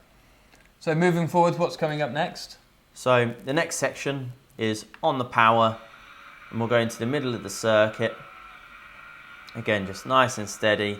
All of this is flat. This is a great part of the circuit. I can understand why. Looks very happy there. I can understand why they're getting frustrated, because the next corner for us is the smallest brake. We leave it in the same gear, which is 5th gear, and then we'll go down a few. Of course, in the radical, I wouldn't be surprised if it is usually flat. Obviously, in a road car, we're probably going to have to go down a gear. Yeah. Here, you're braking in the middle of the track. You can see that the track goes down here, and it also goes down there. So there's a bit of a crest in the middle, or a flat spot in the middle of the circuit that you want to be aiming for. Right. And can you see that when you're on the track? Yeah. So once you're at speed, in fact, let's have a look. Once you're at speed, you can see that it's kind of like a railroad. This part of the track drops off. So of course, you don't want to be using all of the track on the entry, because more than likely you'll struggle to get the car back to the apex because of the camber. Exactly. So. And this position that they're in, we've got some traffic ahead of us now. This position, is this the correct position, or should they be a little bit closer to the right hand side? I would be closer to where the yellow car is. Right. They've gone tight because they're sizing up the Porsche in front for an overtaking manoeuvre. But of course they've got to be careful because there's 2 cars there. So normally they'd be able to drive past with quite a big speed difference, but if he doesn't get past the Porsche, you've got to be careful. If he doesn't get past the black Porsche, I believe it's a black Porsche, then you've got to be careful that the yellow one doesn't come in, because we're in the radical, we're so low, they might not have even seen us yet.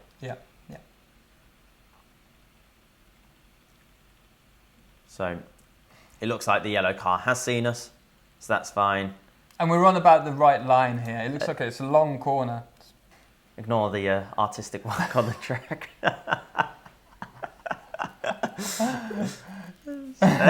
So if you're apexing somewhere around the penis, is it still there? Yeah, so Adam put this there in 2016, so you could just pick up a reference. So hit the penis. So our car positioning here is pretty good. Where the black car is roughly where you want to be. They should maybe open up the steering a little bit more. We're going for the overtaking manoeuvre.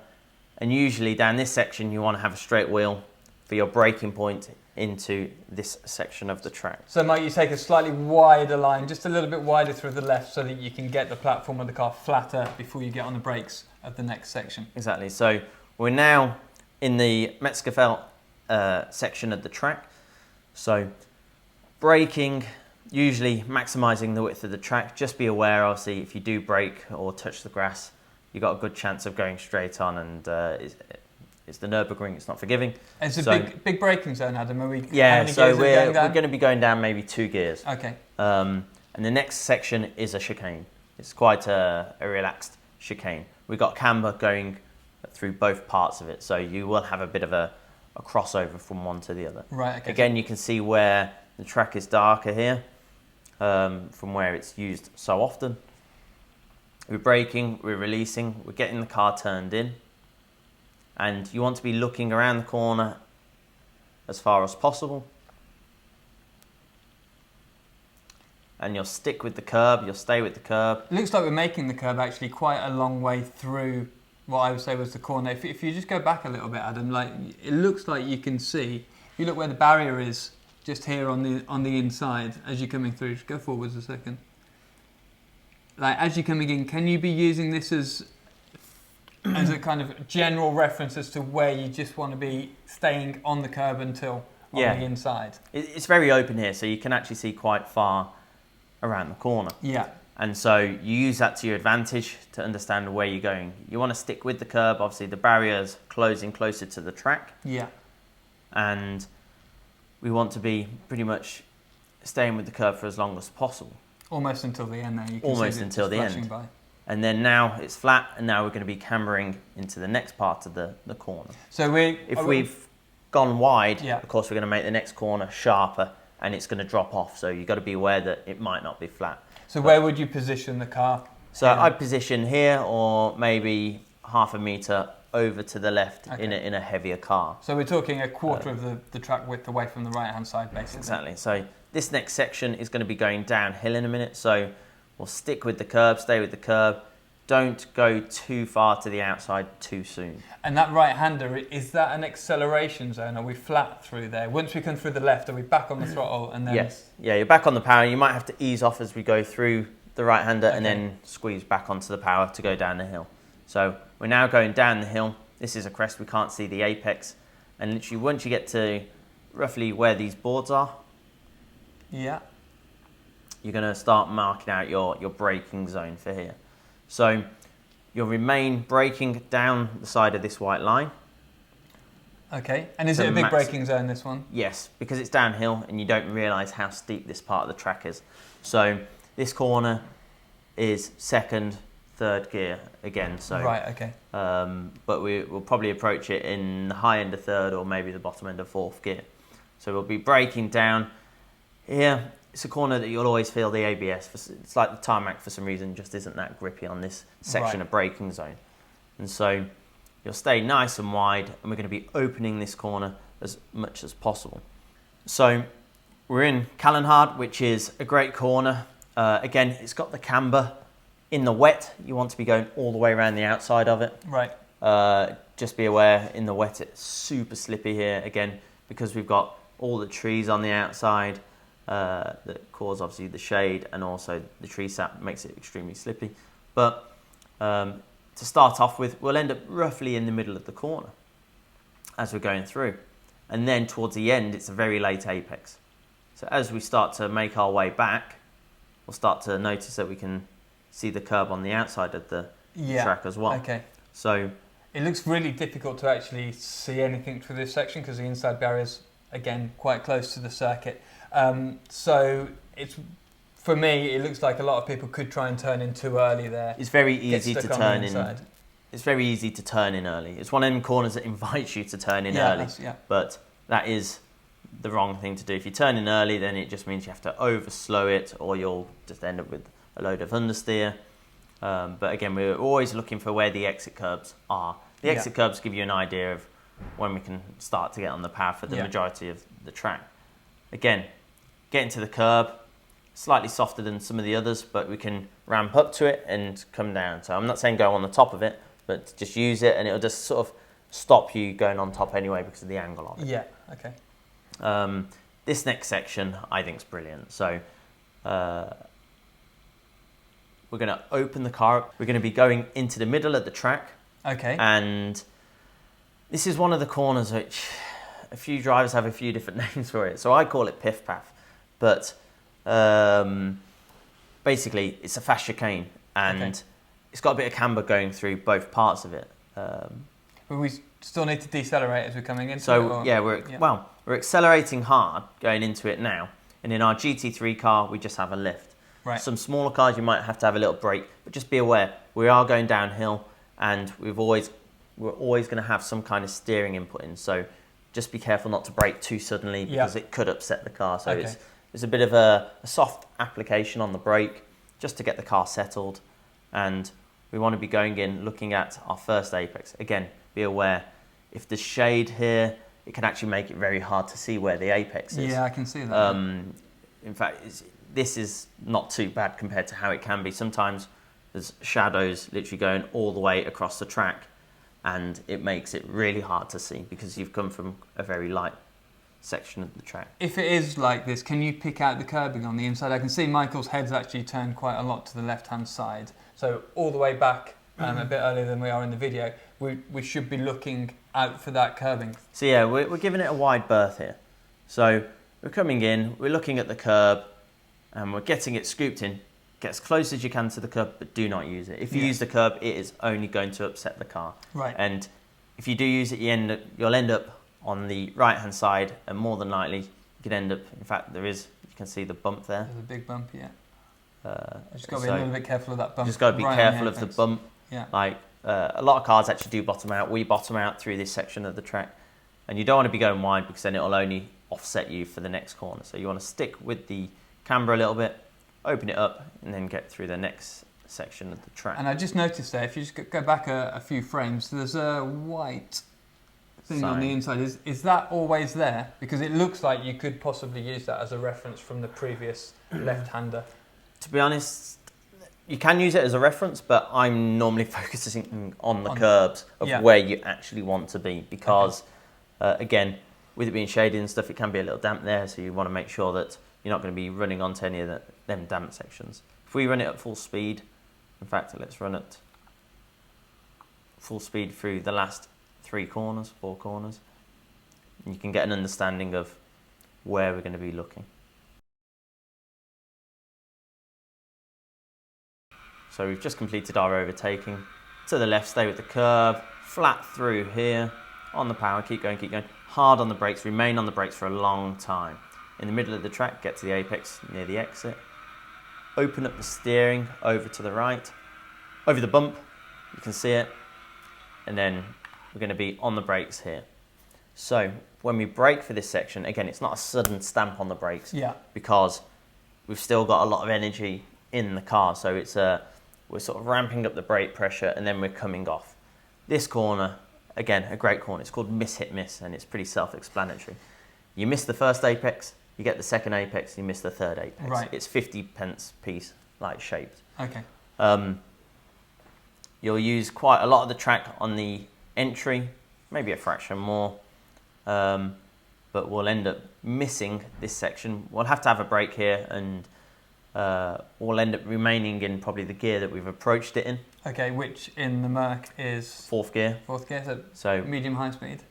And we'll miss the first apex.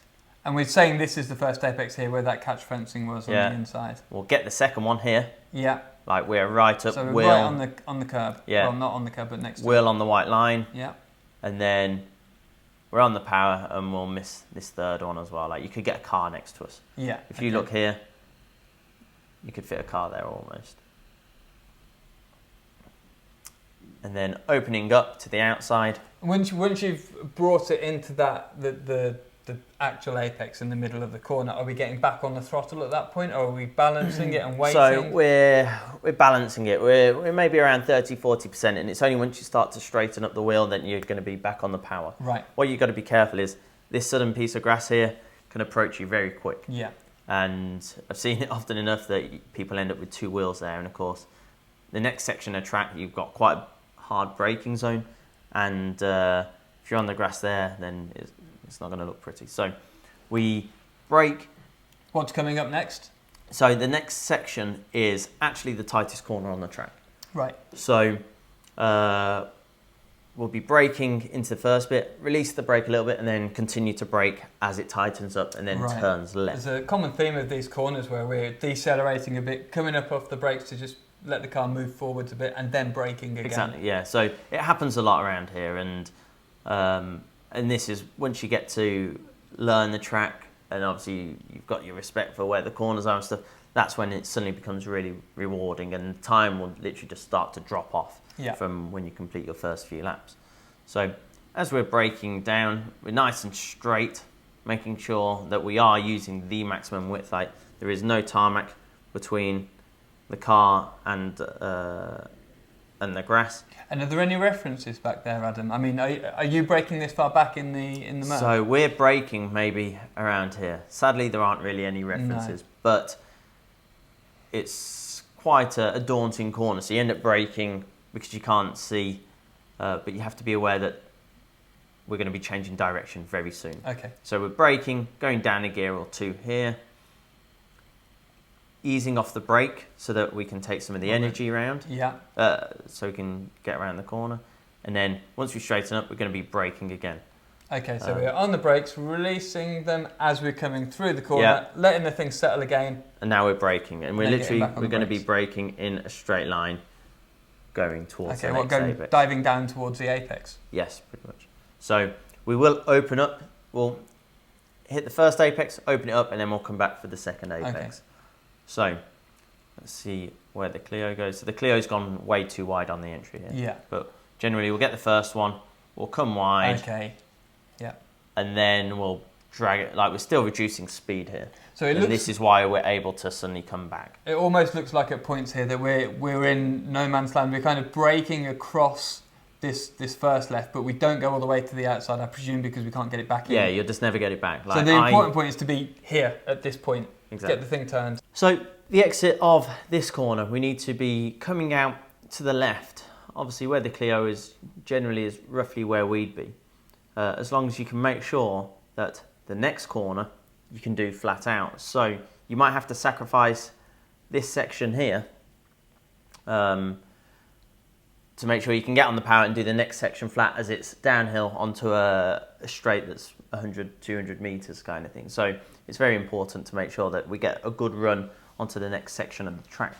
So the fact that we need to keep the car flat out through the right-hander dictates how far we can let it push out through this previous left-hander. Exactly. So in some cars, you might need to short shift just a little bit, but it's just to sacrifice the exit of this corner, not go too wide.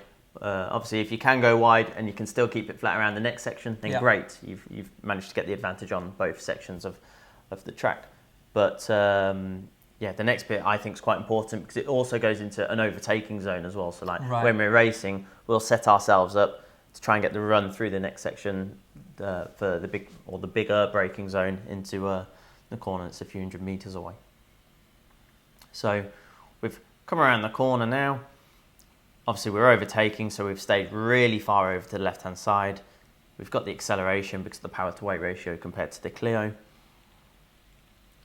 Obviously be careful not to chop straight back in front of the other car. Yeah.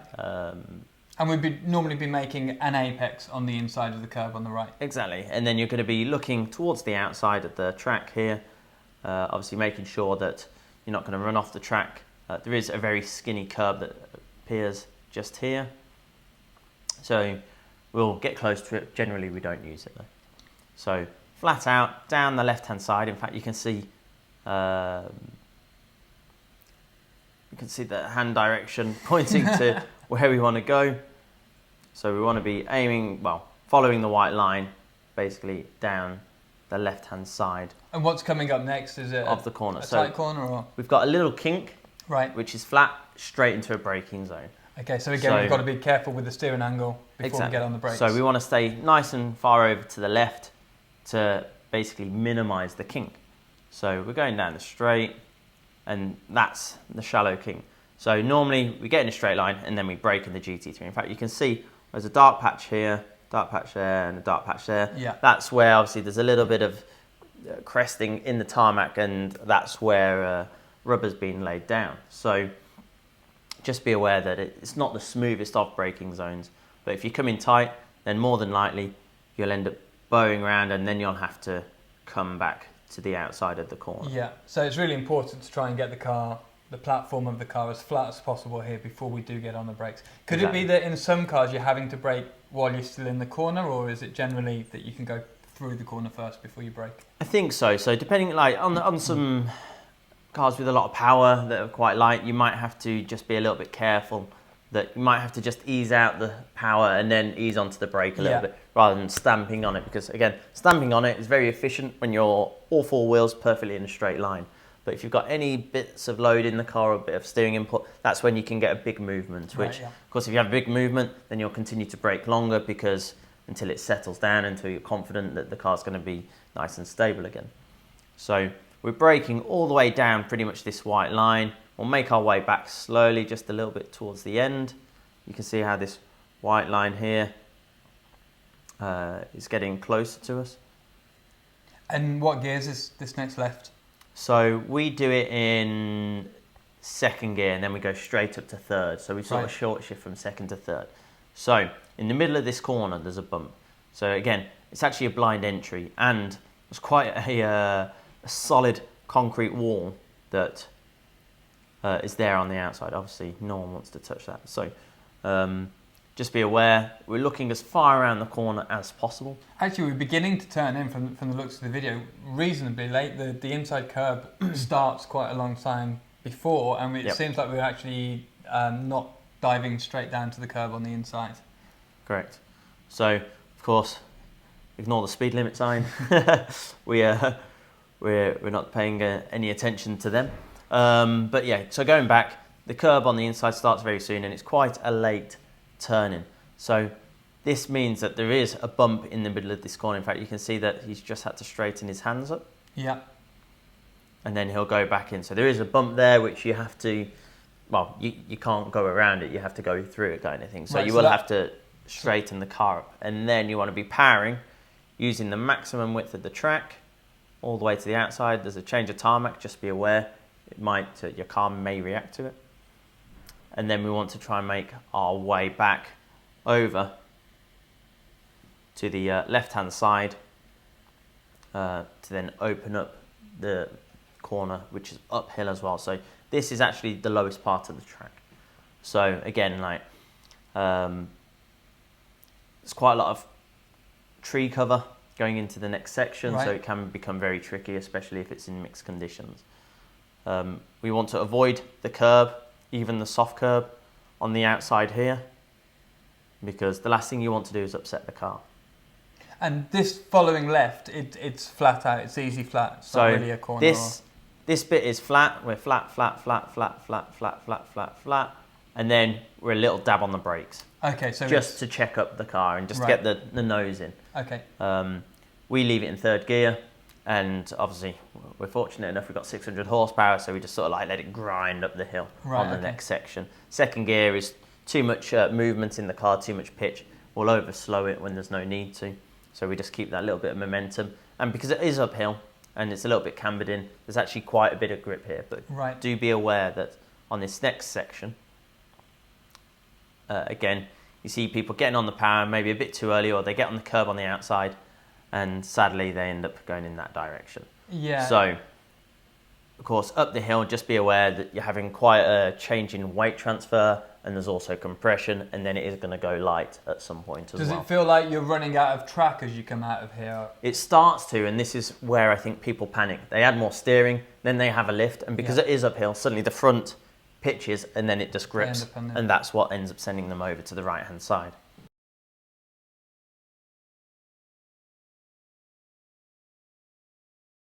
So we're just about to go through full speed, going into Breidscheid, over the bridge, and then up towards the Niki Lauda King. Keep to the left, brake in a straight line on the right hand side, open the steering, straighten up the wheel over the little bump there, close to the curb, flat, little soft brake, get it turned on the power and straighten up the wheel. Be careful of the curb on the exit. Verges right on the edge through there using all the road. And then we've got, it looks like a reasonably simple straight coming up as we're travelling along through here. Exactly, so we've just come from the lowest part of the track and now this is the huge uphill climb. So, or this is the start of the huge uphill climb. So this is actually the Niki Lauda King. So it's all uphill, so obviously it's very important to get the wheel straight out the previous corner and to just allow the car to accelerate as best as possible. Obviously make it stretch every gear that you can because it's all uphill, so every 100 revs is going to help. So we've made sure that we're all the way over to the right hand side, and this corner on a dry day, good day, is flat. In our GT3 cars, it's flat pretty much all the time. What do you think about maybe in a track day or road car? Again, depending on the car. Yeah. In a smaller car, I think it'd be flat because it doesn't have the power. If you're in your faster BMW or Ferrari, then I think you might have to have an ease out and ease back onto the power. Okay. In fact, coming out of this corner, you don't use all of the track on the right-hand side. You sort of stay in the middle to the left because in the braking zone here, it's extremely bumpy and you actually start to brake very early for this corner. Again, because of the nature of the track and the trees and everything and the wet conditions, extremely slippy on this corner and you end up going all the way around the outside. But in the dry conditions, like it's shown on the video, we sort of remain in the middle, and don't be surprised if you feel ABS here. It's extremely bumpy. So like for our racing, we've got 2 Nordschleife maps for our ABS setting that just allows it to have a little bit more slip angle on the brakes and stuff, just to allow for sections like this where you have got lots of bumps and stuff, and so it just means that you don't have the ABS coming in straight away. It just allows a little bit of a slip and then it'll come in and obviously save you as a bit of a net. But but for those drivers in a Caterham or a Radical, for example, something that doesn't have ABS, they just need to be a bit more careful. Yeah, very wary. Obviously we've come from a very fast section, in fact we're in 5th gear in the Radical, and then we're going to be braking down, probably down to 3rd gear. Why are we in the middle of the track? Is that to avoid the bumps, or is it just to give yourself a bit of extra room because you don't need to be on the outside? It's because you don't need to be on the outside, and it's more important to get yourself set up for this corner. I think, again, you can see right on the outside here, it's pale tarmac, and I think it's just because it's not used, so it's very dusty and dirty. So everyone tends to be on the tarmac that's used a lot more often, and generally it's just cleaner tarmac and there's more grip there. But it's more for the setup of the next corner. Right. The next corner, again, is one of them that you don't have to get back to the apex on this video. In fact, if we go back a little bit, I don't know if we'll pick it up, but here we go. There's the guy waving the flag. So this is on a tourist day, so there's been an incident here. So, of course, we have to be aware that you don't know if the incident's going to be on this straight, around the corner, or further up. On tourist days, there aren't as many marshals as there are on race days or race events, just because generally a lot of marshals are volunteers and they come in and they enjoy the racing and they want to be a part of it, and they get basically a trackside ticket to come and watch it, and obviously doing a bit of work whilst being there. Going into here, obviously we've got traffic, so we're having to slow down, and now you'd be normally full on the power. You've got the car rotated, In fact, let's go back a little bit.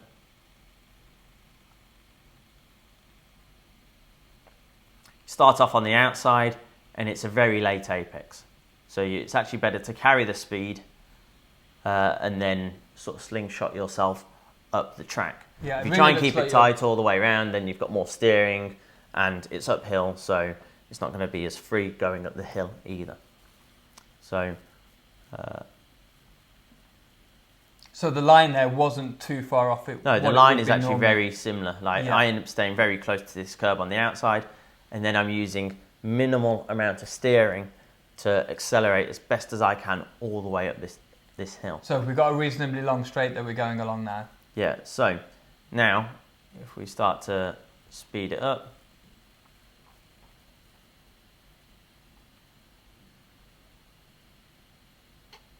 they're indicated. Of course, on the tourist days, pull over to the right if there's faster cars behind you, because they're only allowed to overtake on the left. So if you're hugging the left, you're going to end up with some very angry drivers behind you. So flat out up here, and at this section, this is where we just need to be a little cautious. So obviously it's a big uphill climb, and normally you're probably 1/3 the way around the inside all the way up until this point. Now this is a kink called Kesselchen, and this can be pretty painful if you get it wrong. Obviously, like most race cars at this point, we're now in 5th gear, and it is flat for us. Right, okay. Some road cars won't be flat through here because they won't have the wings or the downforce or the tyres. So just be aware, obviously, in our Radical we're flat out, and probably the Clio will be flat out as well, because it hasn't got the power to propel it at but if you're in a full BM tilt. or something a bit quicker, then just be aware. It'll be difficult, So at this point, we're looking as far around the corner as possible. We're wanting to make sure that we're as far over to the right-hand side as possible as well, just to maximise the width of the corner. Just allow that little bit less steering if we can get away with it. And I guess all the steering inputs here are super smooth, so we don't unstabilise If you're going to lift here, it's not a sudden lift, because this will pitch the car. It's very soft off and maybe soft back on kind of thing, and very little steering movement as well. So flat out through here, stay with the curb, and again you can see where the track is darker than the rest of the track, and this is roughly where we're going to be. Obviously we're going to be overtaking, I believe, now. Normally we run all the way, there is a curb here, so we'll end up running alongside it. Ideally try not to use it, just because it's such high speed and there's less chance of error. There is no need to use it. We're flat out, we sort of end up hovering roughly in the middle of the track, so we're pretty much at the halfway point now, around the lap. And so we've got this great uphill climb, and it's going to be curving around to the right hand side now. So we'll remain to the left just to open up the steering, basically not have any steering input. So we're at the 12 kilometre mark. Really super fine movements on the steering wheel there. Very minimal. And all of this is flat? All of this is flat. So we're flat all the way up to this point, and then here, depending on your car, depends on whether this corner's flat or not. We're approaching this at about 240 kilometers an hour. That's maybe 130 mile an hour kind of thing. And obviously it's pretty full tilt. We've got huge wings. If you haven't got the wings, then more than likely at this point, you're going to start having a bit of movement in your car. So you've got to be obviously very wary. So this section in a road car, a quick road car, would be really tricky, because you've got a couple of corners that are really quick, but also they're not flat out, so you're going to struggle. They're right on the limit. So all your inputs and your vision needs to be super far forwards. Your inputs in the pedals and in the steering wheel need to be really very predictable. Basically, you got to give the car notice, so it gives you notice of what its movements are going to be. So this is a sort of shallow S, but on the camber a little bit. So this is good, and then it flattens. We've got a little bit of camber for this section here. But I am looking as far ahead as possible over here, because this is going to be a braking zone for our next section of the track. So the previous right-hander, Adam, is more it's not known if it's flat out or not, but the next left, once like you've you got could through probably the do right this flat, but then it might upset your next left, and then of course because you're going at such speed, and then you've got to brake. If you've got a load of load in the car, things are going to get very tricky very fast. Yeah. So this is why it's better to be a little cautious here. Make sure you've got a nice settled car for this section. Small hand movements. Go towards the edge of the track. Do not use the extra tarmac because, again, at such speeds, it's probably going to be a different grip surface, and it's on your loaded side of the car. Like this is the side of the car which is now loaded because we've been turning left for the previous corner, and we're going to be turning left for the next corner. Yeah. So of course, if you use the extra concrete here, there could be a good chance that it might be damp still, or it's just going to be a different grip level. Yeah. So we're running it down the white line, a little brake. And again, a gentle brake, not a stamp on the a gentle brake because this is a very fast corner. You may have to go down one gear. We remain in 5th gear for here. We end up with just a slight, or we end up with probably a 50-60% lift, and then we're back on it. In the older cars, we had to go down a gear, and so more than likely, I think you'll be going down a gear for the next uphill climb. And we're making that apex, the inside of the curb there, towards the end of the curb. Yes, exactly. So again, you can see the dark lines on the track where the majority of people have been driving. Yeah. So the apex is towards the end of the curb, and then you'll be releasing the steering wheel and starting to open up, but not just yet. You almost have to go past this fence section here first. Yeah. Before you start to open up the steering wheel, because the track continues to come back towards you anyway, automatically.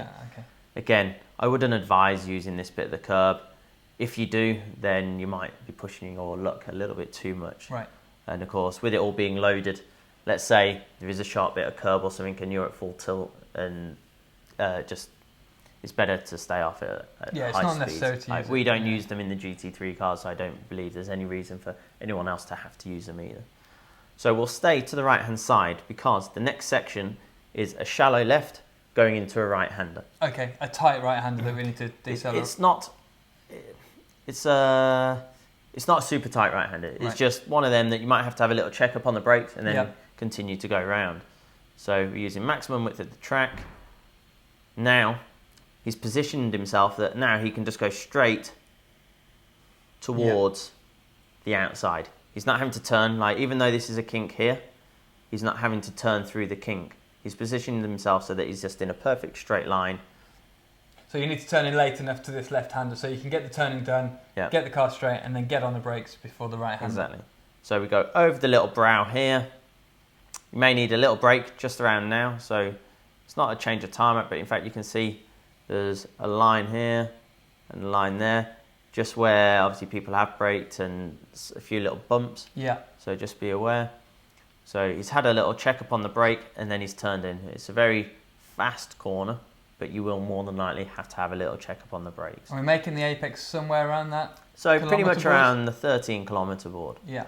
And then again, as soon as you're at this point, you're looking at how you can maximise and make the corner as efficient as possible. So using all the track, here you have to be aware, because I don't know if you can see, but there is no curb there. It is track or grass. Yeah. And so, of course, if you end up on the grass, this next section, we're going from 5th gear, maybe 6th gear, like in the race cars, down to 2nd gear. And if you've got a wheel on the grass, it's not going to be pretty. So this is the corner, one corner before the carousel. So we're at a Stahlstrecke. Stahlstrecke? I'll let you have a go at pronouncing that. You're the one who's done 1,000 laps. It's the corner before the carousel. So, again, another very bumpy section of the track. And a big braking zone if we're going from 5th or 6th. Huge braking zone. So just be aware, braking here is very bumpy. And are you using any references? I can see there's a few things on the fence over there. They're a bit far away, but are you using anything? Are you using a bump, or are you just looking that far normally ahead? There's a slight brow as well, so you can sort of notice just as you come over the brow. In fact, you can see that dark patch in the centre of the screen. Yeah. That seems to be where people have started to brake, and then it goes very dark from everyone braking.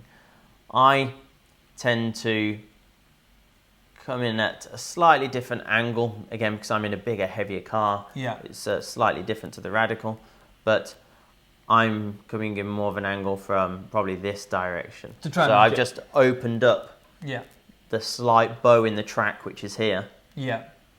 Just so that I can remain braking in a straight line. So I start off braking in the middle of the track, maybe. It's only probably half a car width, maybe a metre. Yeah, but it just makes that difference to open up. It makes a difference, entry. Especially when you're in a big, heavy lump, kind of like the GT cars are a lot heavier than this. Don't stay with the curb all the way to the end. You sort of straight line the braking zone from here to the first apex. I V-shape this corner. So I sort of aim for the barriers that are at the top of the screen now. Right, okay, so you can see all the way down there, you're looking a long way ahead. So I tend to brake into the first bit. I come out more in the middle. Yeah. And then I always try and come back for my final apex. Obviously, the Radical's got that much aero and grip, they're able just to barrel speed in and they don't have to worry about that. Yeah, so you'd go out a bit more and then hook the car back. So you can carry a bit more speed in, but then have a slightly slower So I must brake later, go deeper into the corner, get it stopped on the spot, straighten up the wheel once I've got it rotated, and then 600 horsepower down to the ground, and off we go. Okay. So now we're heading up to probably the most famous corner, or one of the most famous corners in all of the racing world. So as we're approaching it, we've used and maximised all the track on the outside. We've got the curbs here. When we're racing, actually, where that car is just there, there's quite a hump. So when we get to that hump, we tend to actually go around it and then we end up going over just because it's just more shallow. So we don't get any wheel spin or you don't get a spike in the revs. Radical's got the downforce, so he just goes flat straight over it. A very stiff car. It's not a problem. So we're coming up to the carousel now. Again, straight lining all of this section. As the track goes from left to right, you just straight line the whole thing. There's no need to put any additional energy into the car. As long as you end up in the right position to be on the brakes. That's all we're aiming for and looking for when we're coming out the previous corner. Exactly. So now we're braking for the carousel. So obviously there's a car in front, so we've had to be a little cautious. But I tend to, in fact, this is very good. I tend to start off high and then I drop into it. So, in fact, sorry, can you just go back just a little bit? Because we've got some good references here in terms of where it's concrete on the inside, isn't it? Yes. Yeah, so it's a good reference for seeing where Michael crosses over. He's kind of got his left wheel on the corner of the concrete there. Is that a typical line as you're kind of trying to straight line coming into that? So I normally come in and then in our cars, the big GTs, of course, we've got big suspension. We're higher off the ground than the Radical.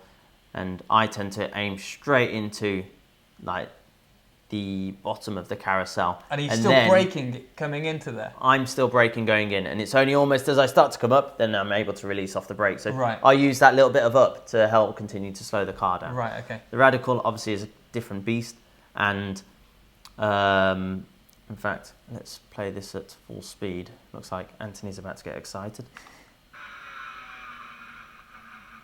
In fact, because the Radical is so close to the ground, they've chose to go around it. So for them, it must bottom out far too much. Is it built in sections, in flat sections? So it's like one, do, or is it a completely smooth like you'd be able to do with asphalt? It's very bumpy. So as you can see, as we reverse around, if you look at the section there, they're concrete squares all the way around, and it feels like you feel it on the wheel. You can feel the wheel and all the power steering going through the car, kind of thing, having to work on it.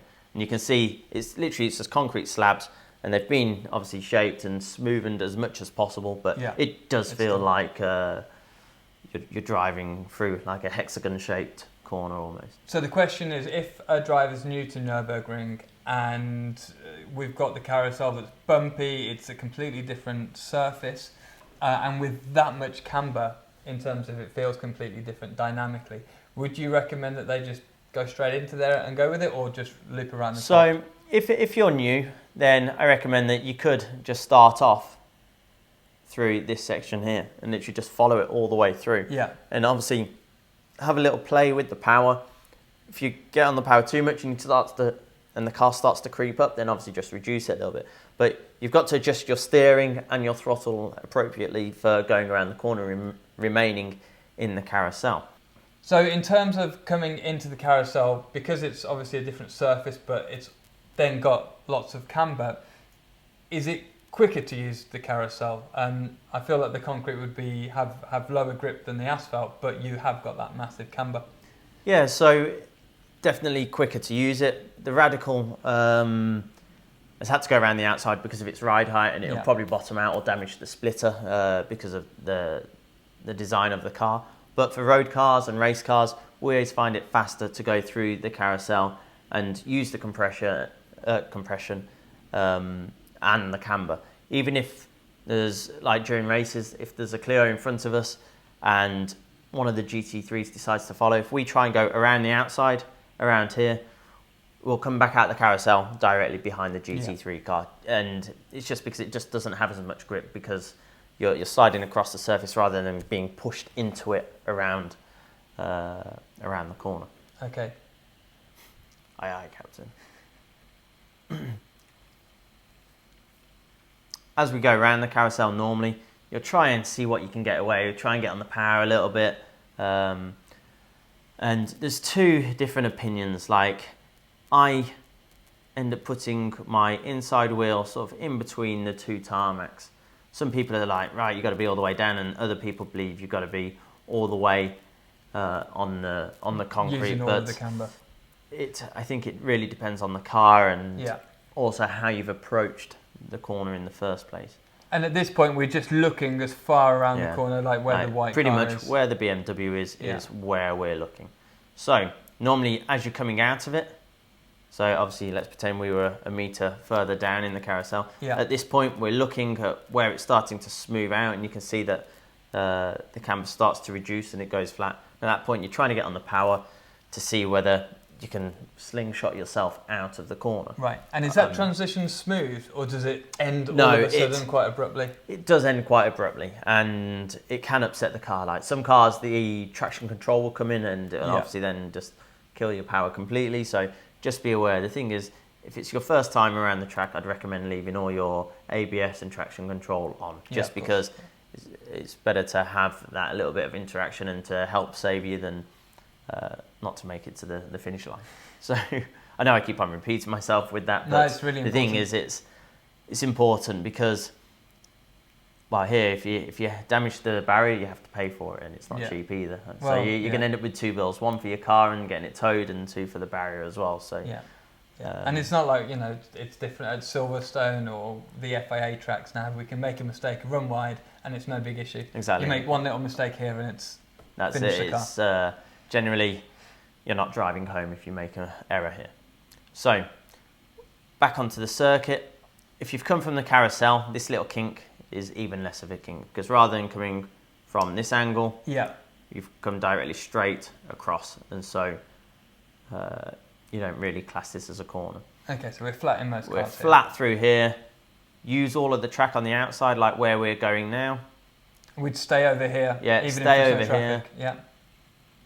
Stay all the way over to the left-hand side, because as you can see where the white car is now, there's a little kink. So if the black BMW wasn't right next to us, we would be straight lining this straight up.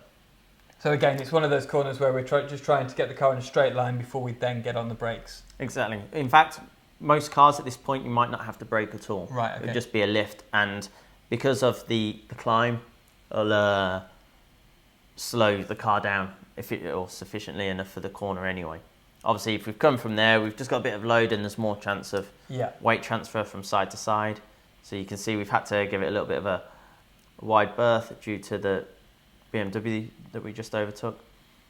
So it's a little lift, and again, we're looking as far around this corner as possible. There's a little curb on the outside, but I wouldn't recommend using it. Normally, if you've got to that curb, you've made quite a mistake, and in fact, it's not a curb; it's Astro. Yeah. So if you're on that, then generally you're you're going to start twitching a bit because the corner continues. It's continuing round. So of course, if you do touch the grass, more than likely it's going to pull you off the track. Yeah. And as the track continues to tighten, you're going to get closer and closer to the barrier. So as we approach, we're now heading towards the highest point of the circuit, Hohe Acht. And so here we'd normally go brake at the start of the curb, down one gear, and I find it easier to come off the brake a little bit early and turn in a little bit early. Right. If you try and do a late turn in, I always find that I struggle to get back to the corner and then it hurts my following corner. Right, okay. So I brake, ease the brakes, and then I try and stay with the curb and maximum into the middle of the track, which is reasonably here. late on the curbing there at the apex. I just saw it's probably 3/4 of the way along. Like we've got the camber, which helps us, and obviously it's quite steep.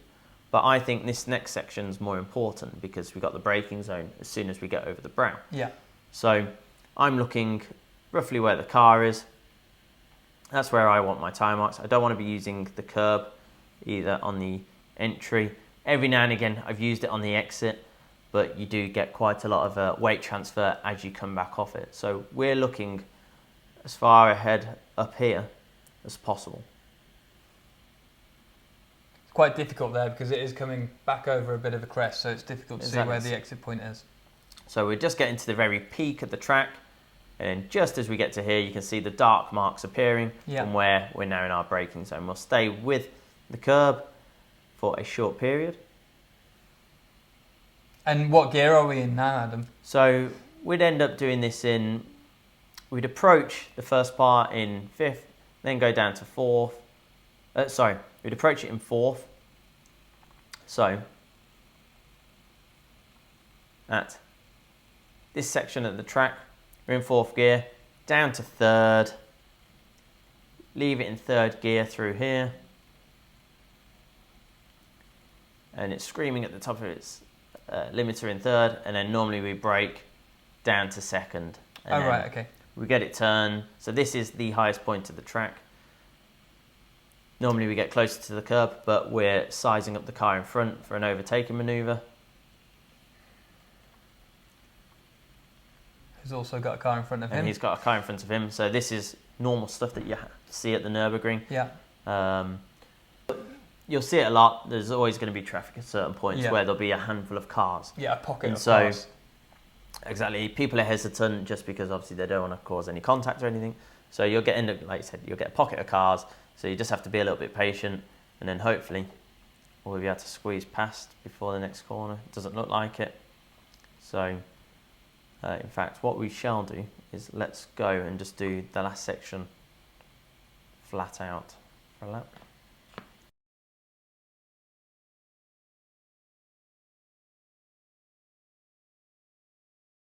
Just come out the carousel, flat out on the left hand side, giving this car a little bit of a gap. We would normally have to have a lift there. Radical's got the downforce. Down a gear, get it turned in. On the power, keep to the left, brake. A little bit of traffic, so we have to be a bit hesitant. And then braking, going into this corner. So let's zoom back. So,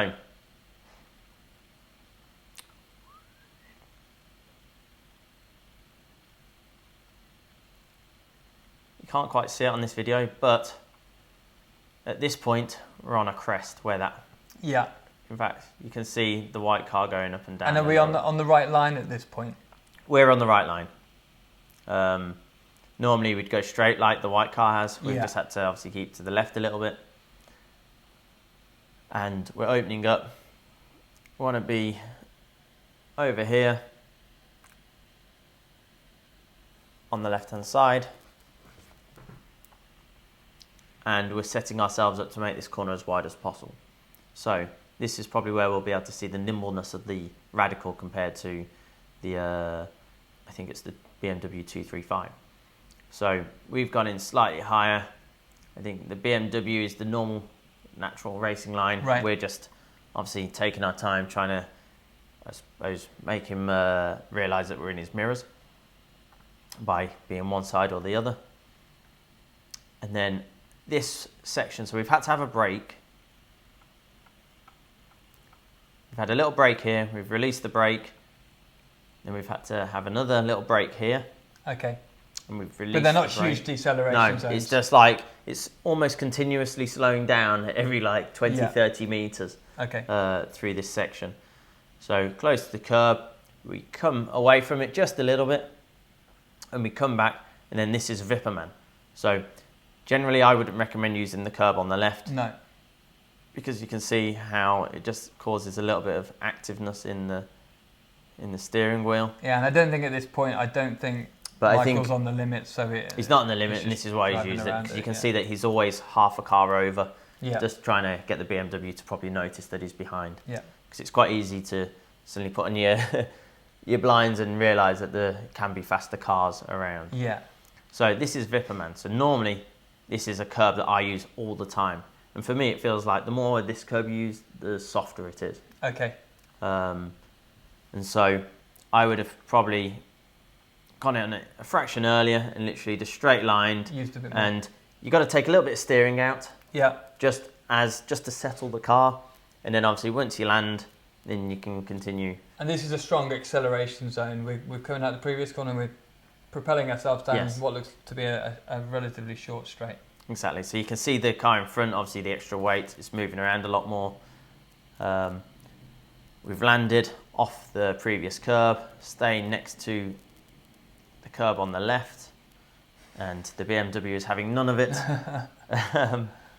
This is obviously not the typical line that you would take through here. You'd be out there where the BMW is. This is just Michael just trying to get the BMW to even recognise that he's there. It seems that he's not paying attention to his mirrors, which, again, like I said, this can get to the point which can get a lot of drivers angry when they, basically by not abiding to the regulations of being on the track. And not being fair, really. So we're coming up over a slight crest here with this right-hander. Medium speed, third or fourth gear? Medium speed corner, third gear. Obviously, we've got a slight uphill, and then in a second, it's going to drop down. So have to be very aware. We've got a blind exit here. Right. So up until you get to the curb, you can't see it. So the curb here. Can we use this curb? We can, but it's sort of advised not to. Literally, you'll just use it just to know that it's there. Yeah. And then generally you're at the top end of your rev range. Looks like the BMW is blocking again. Still hasn't known. So just to wind back a little bit, the line here is where the BMW is, or should we be further over to the left? So we've just opened it just a little bit. It's downhill, so be aware that when you brake here, more than likely the rear is going to move. Yeah. So it's actually better to brake a little bit earlier, just to have that little bit of leeway, just so that it doesn't have a snap on us. Yeah. It's not a sudden hard hit. It's, again, you sort of ramp up the brake a little bit and then get off the brake. May have to go down a gear. Generally, it's the third gear corner. Okay. So you might have had to have changed up to fourth at this point and then gone back down to third. So it looks like they've remained on the brake. Michael's decided to go on the inside. And we'll sort of come out just a little bit. In fact, you can see how dirty it is right on the inside there. Yeah. Just from where people haven't used it. And we're not coming all the way to the outside of the track here. We're somewhere in the middle, because if we go too far out... If you go too far out, you don't come back, because it seems the track drops off right on the edge. Okay. So we're now setting ourselves up for Brunnchen, which is where all of the spectators stand. So all the spectators here during the 24 hours, in fact, during the 24 hours, they're all across here as well. And it's quite amazing how much they're lighting up the track. Yeah. Like, they've got the bonfires going, the barbecues going, they've got Christmas tree lights everywhere, floodlights. It's brilliant. So this is during the 24 hours. Obviously on this track day, it's quieter, but it's quite amazing how many people you still see on the track. So we've come back from the previous corner, and we want to be braking in a straight line here, basically. And is it a big braking zone? Are we going down a few gears, or? We're not going down gears, but suddenly in a second, the track drops off. Right. So if you're still braking as it drops off, just as you go to turn, then you're going to lose the rear. So this is why you brake early here, release the brake, and get yourself set so that the car's in a nice sort of stance for going through the next corner. Okay. So we're on the brakes, then we're starting to ease off, we're starting to turn in, and now we can start to power on. And it is possible to use the curb here. It's a very flat curb. The first one? In fact. The first flat curb? You can also use, this is like a concrete, I don't know how you grass tracing. Yeah, exactly. Yeah, so you can just see it in this section of the video here. You can see that it's grass crating, like on the exit of the old hairpin or something at again, Donington. Be aware if it's wet or damp, then that's going to be super slippy. Yeah. In our race cars, if the pads are worn, it creates a bit of knockoff, which means just from the vibrations of everything, sometimes the pedal's a bit longer going into the next corner. So I always just give it a little dab of the brakes just before the next braking zone, but obviously make sure we're back on the track before we brake for the next corner. You want to make sure that you've got all four wheels on the same tarmac, so that you get a nice even braking going into this corner.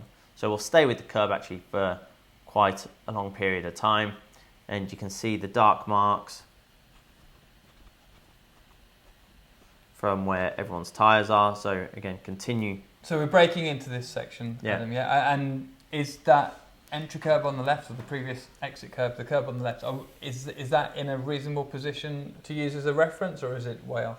So you can use it as a reference. Like, we approach this in third gear and we remain in third gear for this section. In fact, for pretty much almost the previous kilometre, we stay in third gear throughout the whole section. We're just accelerating and braking within that gear ratio. We stay quite wide, and this is a corner, again, another one where there's plenty of spectators all across the top. But where should we be looking at this point? Because it looks like a really long corner, and it is quite a long corner, and it goes up a bit and then it sort of drops off. So this is where we get nice and close to the curb, but we try not to use it. And then the curb on the outside is generally a little bit hard to see. So be aware that there's a brick curb, and then a normal angled curb, and then a more aggressive brick curb, and then obviously through this section there's gravel or sand. So you can use the brick curb here, but just be aware you'll hear the tyre going over it, and it'll sound like a rumble strip. But make sure you've got all the load out of the car. A mistake that people make is they've still got load in the car. They have a bit of a panic because of the noise is quite a shocking sound when you first hear it.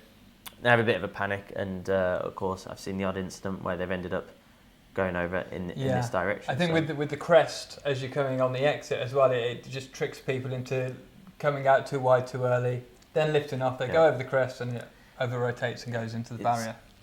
It's a corner that, because the first bit, and it looks like quite a big corner, it feels like it tightens up a little bit, but people get on the power too early. And then instead of ending up in this trajectory, they've ended up in this. Over there, and of course, as you get further around the corner, then suddenly you find that your line is going off the track. So the next section, what are we heading towards? Is it medium speed? So another medium speed corner. Again, we just remain in third gear. Right, okay. So we make our way over to the right hand side. We reach roughly the end of our rev range, and then we end up braking again. Braking points, as you've noticed, there isn't much around here. So you start to get a bit of an idea of roughly where you want to be. You can't use any of the shadows because they move so much. But by looking at your curb and your exit, gives you an idea of roughly what kind of speed you can carry. And one thing I did want to ask that is for the whole circuit really, the paint that's on the track, does that change? Obviously I doubt it changes within a race weekend, but will it change month by month? Or if I saw a Mercedes badge on the track, if that's there, will it be there for a while, or do they clean the track? So they sometimes clean the track, but generally, like at the Nurburgring, for the 24 hours is probably where there's the biggest change. Like from practice day to the race day is probably where we see the biggest noticeable change. Like as people get onto the circuit during the night, put their logos or their name and love hearts and all sorts on there, and And in fact, it's quite amazing. Like, you drive out during the warm-up lap and you can see where people have just driven over it, and it's obviously spread the paint like further down. Like, some of it's still not dry. Right. So we're saying we shouldn't use those as references. Yes, they can exactly. change. So they'll change, well, probably week by week. I'm sure there's always someone that's on there doing a bit of art. Yeah. And if they go there, they try and, I suppose, put their mark on the Nurburgring, because it's such a historic and well-known place. Yeah. So coming into this, another medium speed left-hander, we've got our vision a long way forward, because it looks like another long flowing corner. And bringing that steering angle in towards the apex nice and gently.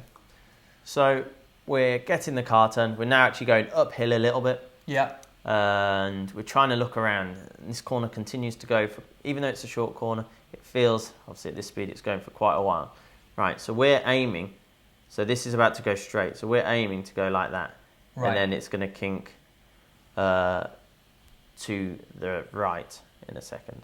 So, and are we flat from the exit of this left through the right-hander, so or are we needing from to decelerate? roughly this point, we're flat. Right, okay. So the exit through the left is important. Just be aware, depending on your car and how you've got it loaded up, you might just have to ease out a little bit, but if it's done correctly, it is flat.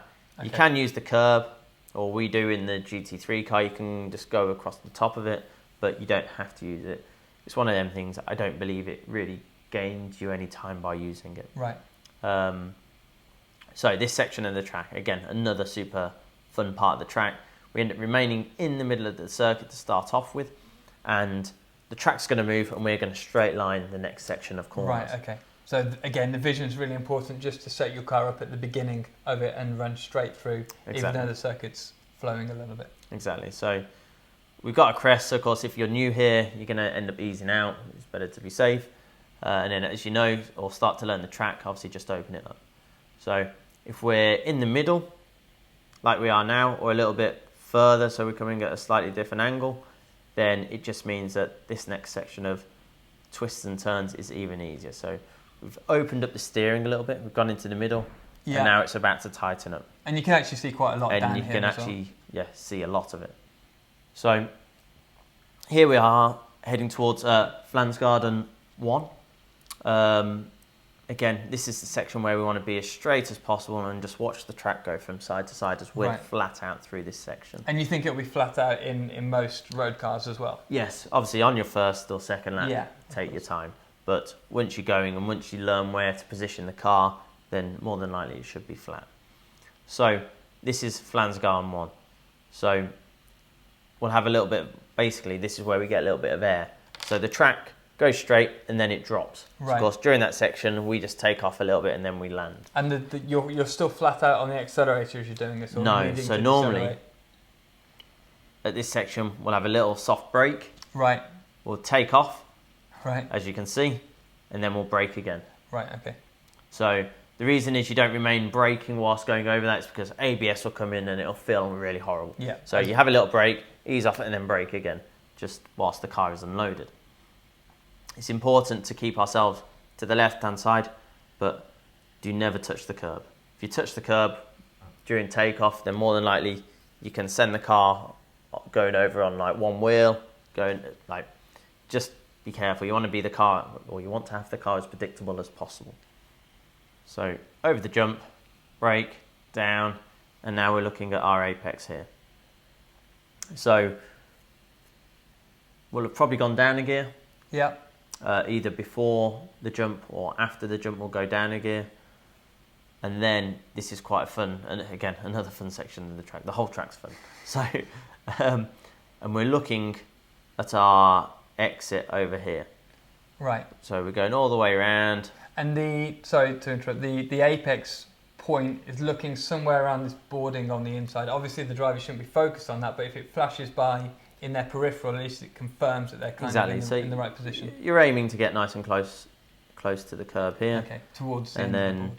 You'll allow the car to wash out into the middle. And then you'll come back for the second apex here. Right, okay. Which is quite a long way along the curb on the inside, because it's just coming away from it towards the end of the curb. So you pretty much get to the end of the curb. Now this part, like when I first came here, I was braking for this section just because I couldn't remember this far around the track. Right. And so I'd end up braking, going down 2 gears, and then getting through the section and realising, damn, it's almost flat, or it is flat kind of. Right. So just be aware. This is where you'll get quite a variety of cars or drivers with different experiences. And it's just because you can't see. It's just because you can't see, and the crest. survival instinct kicks Yeah. in. And so you end up just slowing it down. So it's come off that previous corner, position the car somewhere in the middle. Yeah, don't turn in too early. If you turn in too early, you'll hit the curb and it'll sort of push the car to the outside. Okay, so would your advice be come off the previous corner, put the car somewhere in the middle of the road, and then is it as you come over the brow, you can actually, it all reveals itself, and then you can make your steering input? Exactly, yeah. Well, it's a little bit of a blind turn-in, but of course if you are a little bit late, but you've taken a bit of power out, then it's safer to do it that way. Tricky. And now you're looking, in fact you can see the shiny lines again from where everyone drives. Using all the track on the exit, you can see where they've put the additional curb here. Yeah. And then this is Pflanzgarten too, so this is the second point where you can have a bit of a chance of taking off. For whatever reason, try not to hit the curb on the inside. This will really sort of launch you over this part of the section. And how much of the grip are we using here in terms of, is it easy to be flat through here, or is it tricky? So for us in the GT3 cars, we're flat through this section. Right. But in your road car, more than likely, you're not going to be. Okay. Just because you don't have the downforce to speed ratio. You've got the speed, but just without the downforce. So just be careful. Like, you'll come over here, and more than likely, you'll end up in the middle of the circuit. Yeah. When you land, which part is normally about here. So of course we're doing it like naturally. It's not that you're taking off and landing, but the car will just go light and then it'll come back. So I think in a road car or a track day car, this is an area where you have to be super careful, because all the loads going through the car changes and the grip that you have changes. Exactly. So it's better to have a slightly later turn in. Obviously, if you turn in early, then more than likely, if you've turned in early, you're going to be going off in that direction. Yeah. Whereas really, you want to be going off in that direction. You need to get the turn done earlier in the corner, so that when the car compresses back down again, you're in as straight as line as possible and not still got steering angle in the car. Exactly. So like now, steering wheel's pretty straight. It's just still trying to get to the left a little bit. Yeah. Even in the radical. Which is incredible from such a light car with lots of downforce. I'm surprised to see it moving around in that area, so it must be quite a drop. That's it. Like, once you get it right, once you understand that part of the track, it's really like thrilling. So it's a great section of the track. And now we're coming up to the Bellof S's. Now, again, this is another section of the track where you feel like you're straight lining everything, and the track just moves from side to side. Right. In fact, we keep a slight continuous turn going through here, but the track still goes from side to side. So it's important in these quick areas, again, to keep your vision looking a long way ahead, so you can pick out your line. Look where you want to get to. Look where you want to get to over here. And for us, it's possible to do it flat. In your road car, more than likely, you're going to have a little check-up brake. So zooming back. Super fast section. Bellof S's. We're going through. We've got to the first curb. On the right, don't touch it. You go over a brow here. Yeah. Keep the car nice and straight. This left curb just naturally comes towards you. And at this point, yourself or Verge will be just looking towards the next curbing, won't they? Yeah. Just so you can... We're looking as far ahead as possible, and from this section now, we should try and be flat, or as flat as we can, through these next 2-3 curves. And is it easy flat in the race car? So in the GT3, we're able actually to do it flat from when we start accelerating after Pflanzgarten 1. Right. So I'll show you in a few seconds when I reverse it back. And then nice and close to the curb, and then flat through here down this next straight. So if we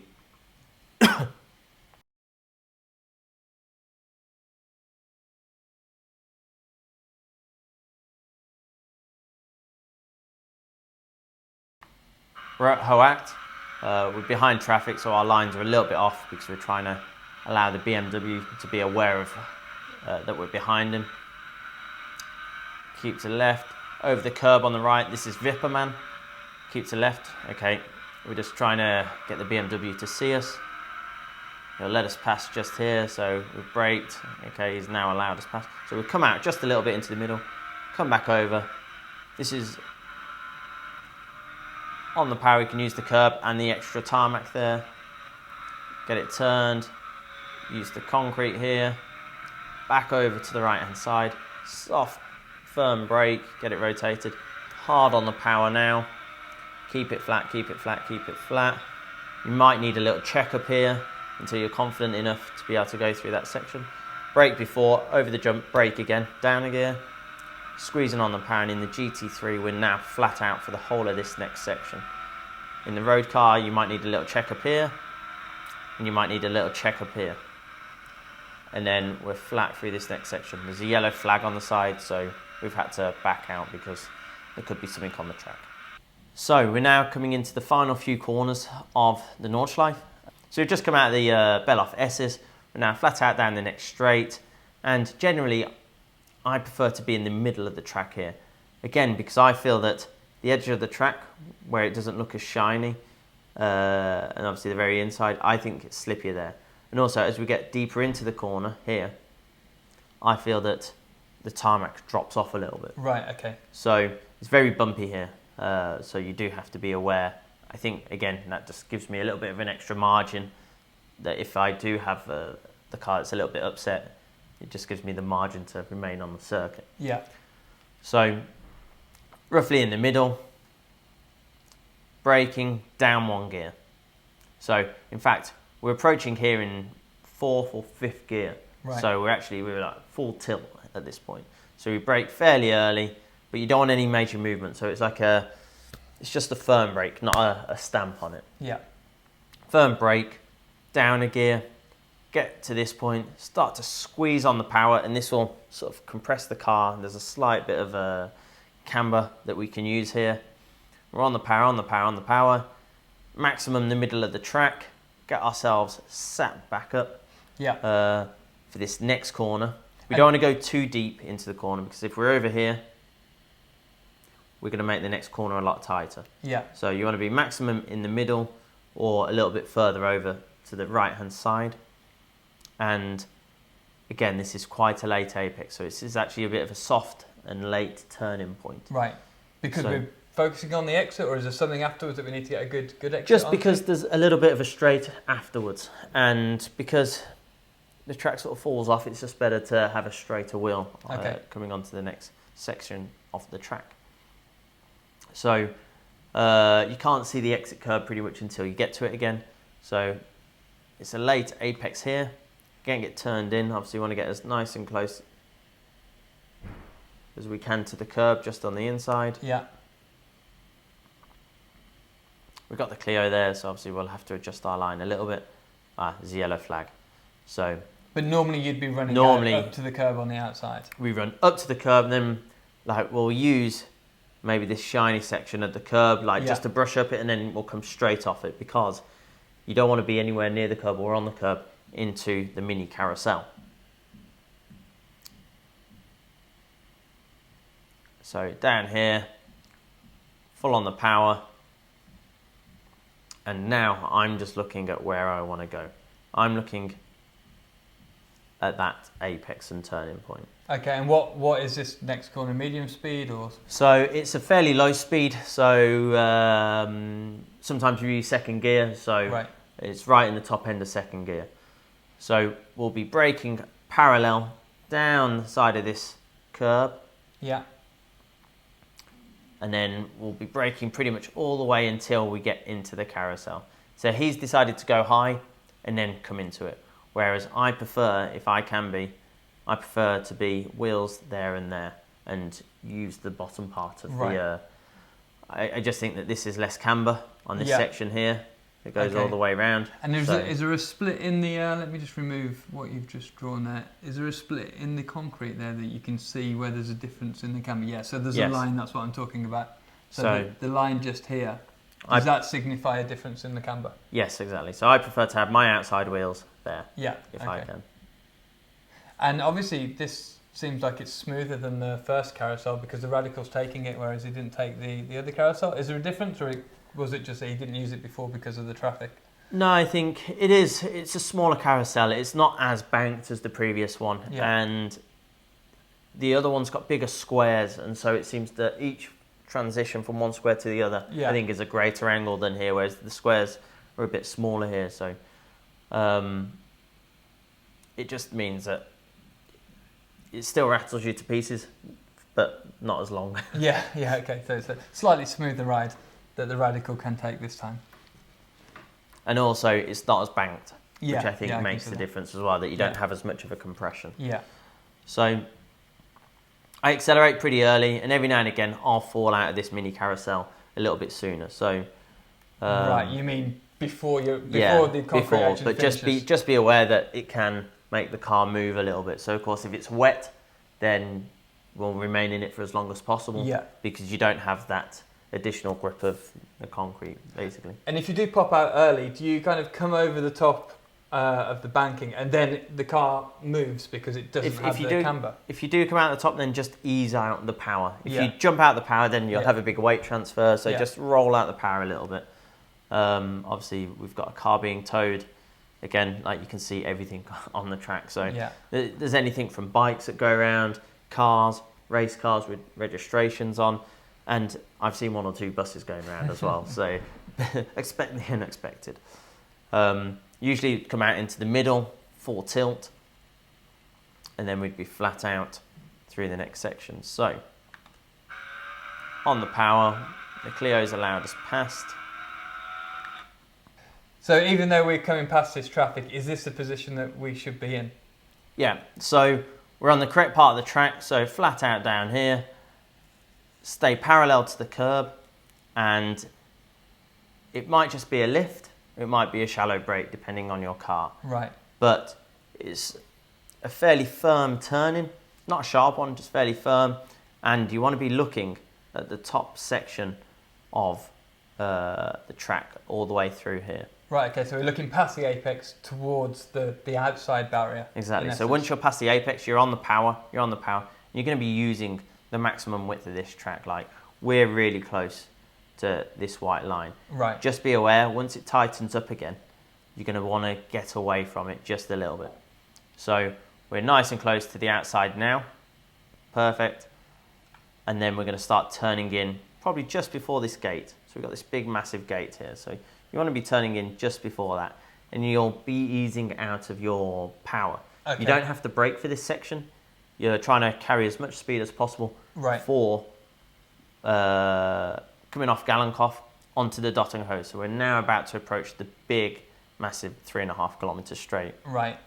Nice and close to your curb here, but don't hit it. So is this a limiting factor? We're lifting a bit on the wane, but once we come in towards the apex, are we back on the throttle? Or? Yeah, so if you're able to get back on the throttle from now, then that's great. Obviously, looking at your exit, if we're understeering, then obviously you need to adjust your throttle or your steering input to reduce that. You don't want to be understeering towards the outside.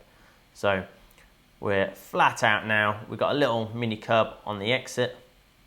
Not much of one. Yeah. Literally, it's like a foot wide. And then we're flat out, and this is the final stretch home. So when you're racing here, you then come down here, go back onto the GP loop.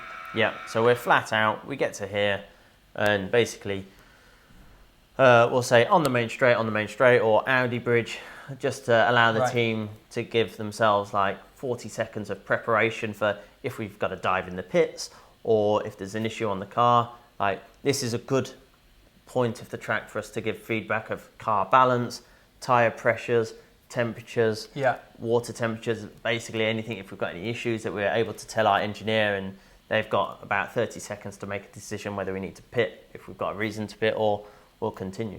Okay, and obviously on the tourist days, it's a good opportunity for the track day drivers to check the temperatures, the mirrors, keep it over to the right if they need to let somebody past. Exactly. So on the tourist days, they come onto this straight, and then you have to stop, another 2 kilometres ahead, or? So from this point, you may as well get to your bridge, because everyone seems to time from bridge to gantry. Yeah. So this is the Audi gantry. The gantry. And the bridge is the Bilstein one that obviously we started at. So people generally time to here.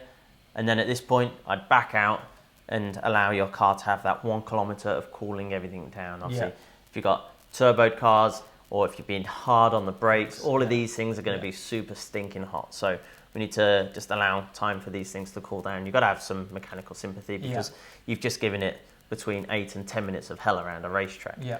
So by giving it the sympathy, then it just means that you'll get more life out of your brakes, out of the turbos, and hopefully be better in between services. Yeah. And if everything's smoking hot when you come back into the pits, the brakes are probably the biggest thing. Then you could warp them or you can warp them or crack them, Yeah. and same with turbos. Obviously, you can leave the engine running for a bit, but ideally, if you come in the pits, it's better. Like I always leave our little car that doesn't have a turbo. I'll turn it off and I'll leave it in gear, and I'll just have foot and handbrake down, just so that none of the brakes are on, because I don't want the pressure of the pads against the disc that might warp it. So we've just come out of the Stefan-Bellof S's. We're going to go full speed now. So we'll keep it to the left, making our way into the middle of the track.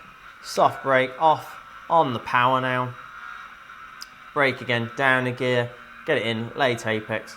Okay, we've had to be careful because there's a yellow flag, so we'll just stay behind the Clio for now. Brake alongside the curb, send it into the carousel. Use the carousel on the power now, obviously wait for these cars to move. Power past the Clio. Brake alongside the curb on the left. Ease off. Okay, the radical's pretty fast, loads of downforce. Flat out, should be flat out all the way through here. Using the maximum width of the track onto the Dottinger Hohe. So we're flat out now. This is the famous gantry that everyone stops their timing at. And we're flat out now for about 3.5 kilometres.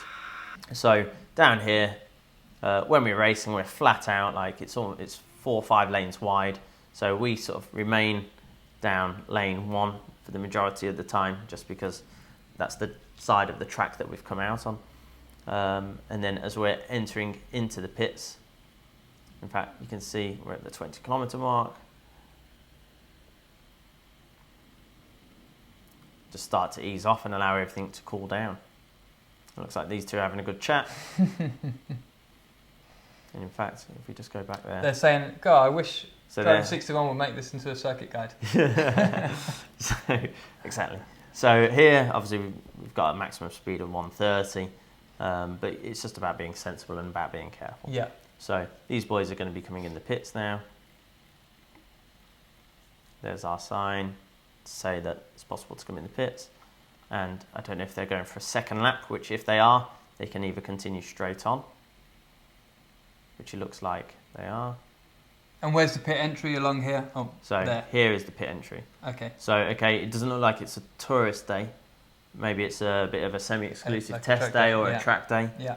That someone's hired. And why do you say that? Why would this be different if it was a tourist day? So if it was a tourist day, normally there'd be cones all the way here. Okay.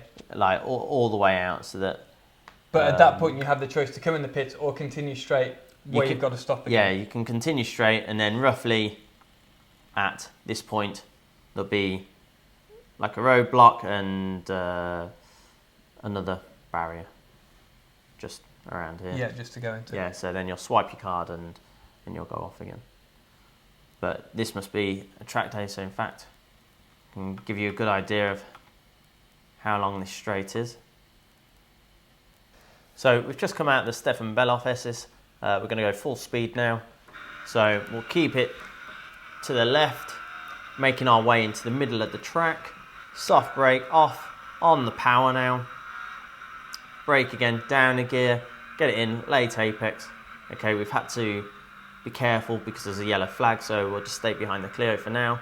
Brake alongside the curb, send it into the carousel. Use the carousel on the power now, obviously wait for these cars to move. Power past the Clio. Brake alongside the curb on the left. Ease off. Okay, the radical's pretty fast, loads of downforce. Flat out, should be flat out all the way through here. Using the maximum width of the track onto the Dottinger Hohe. So we're flat out now. This is the famous gantry that everyone stops their timing at. And we're flat out now for about 3.5 kilometres. So that's all for the Driver 61 circuit guide to the Nurburgring Nordschleife. Thank you very much to Adam Christo here for his hours and hours of input into the video. It's been really fantastic. If you're interested in more driving tutorials, please check out driver61.com/uni. And if you're interested to research more about Adam here, his instructing and his race results at the Nurburgring, I'll link to his website in the description below. Please don't forget to subscribe and like this video, and let us know what you think about the Nurburgring in the comments below. Thank you, and we'll see you next time.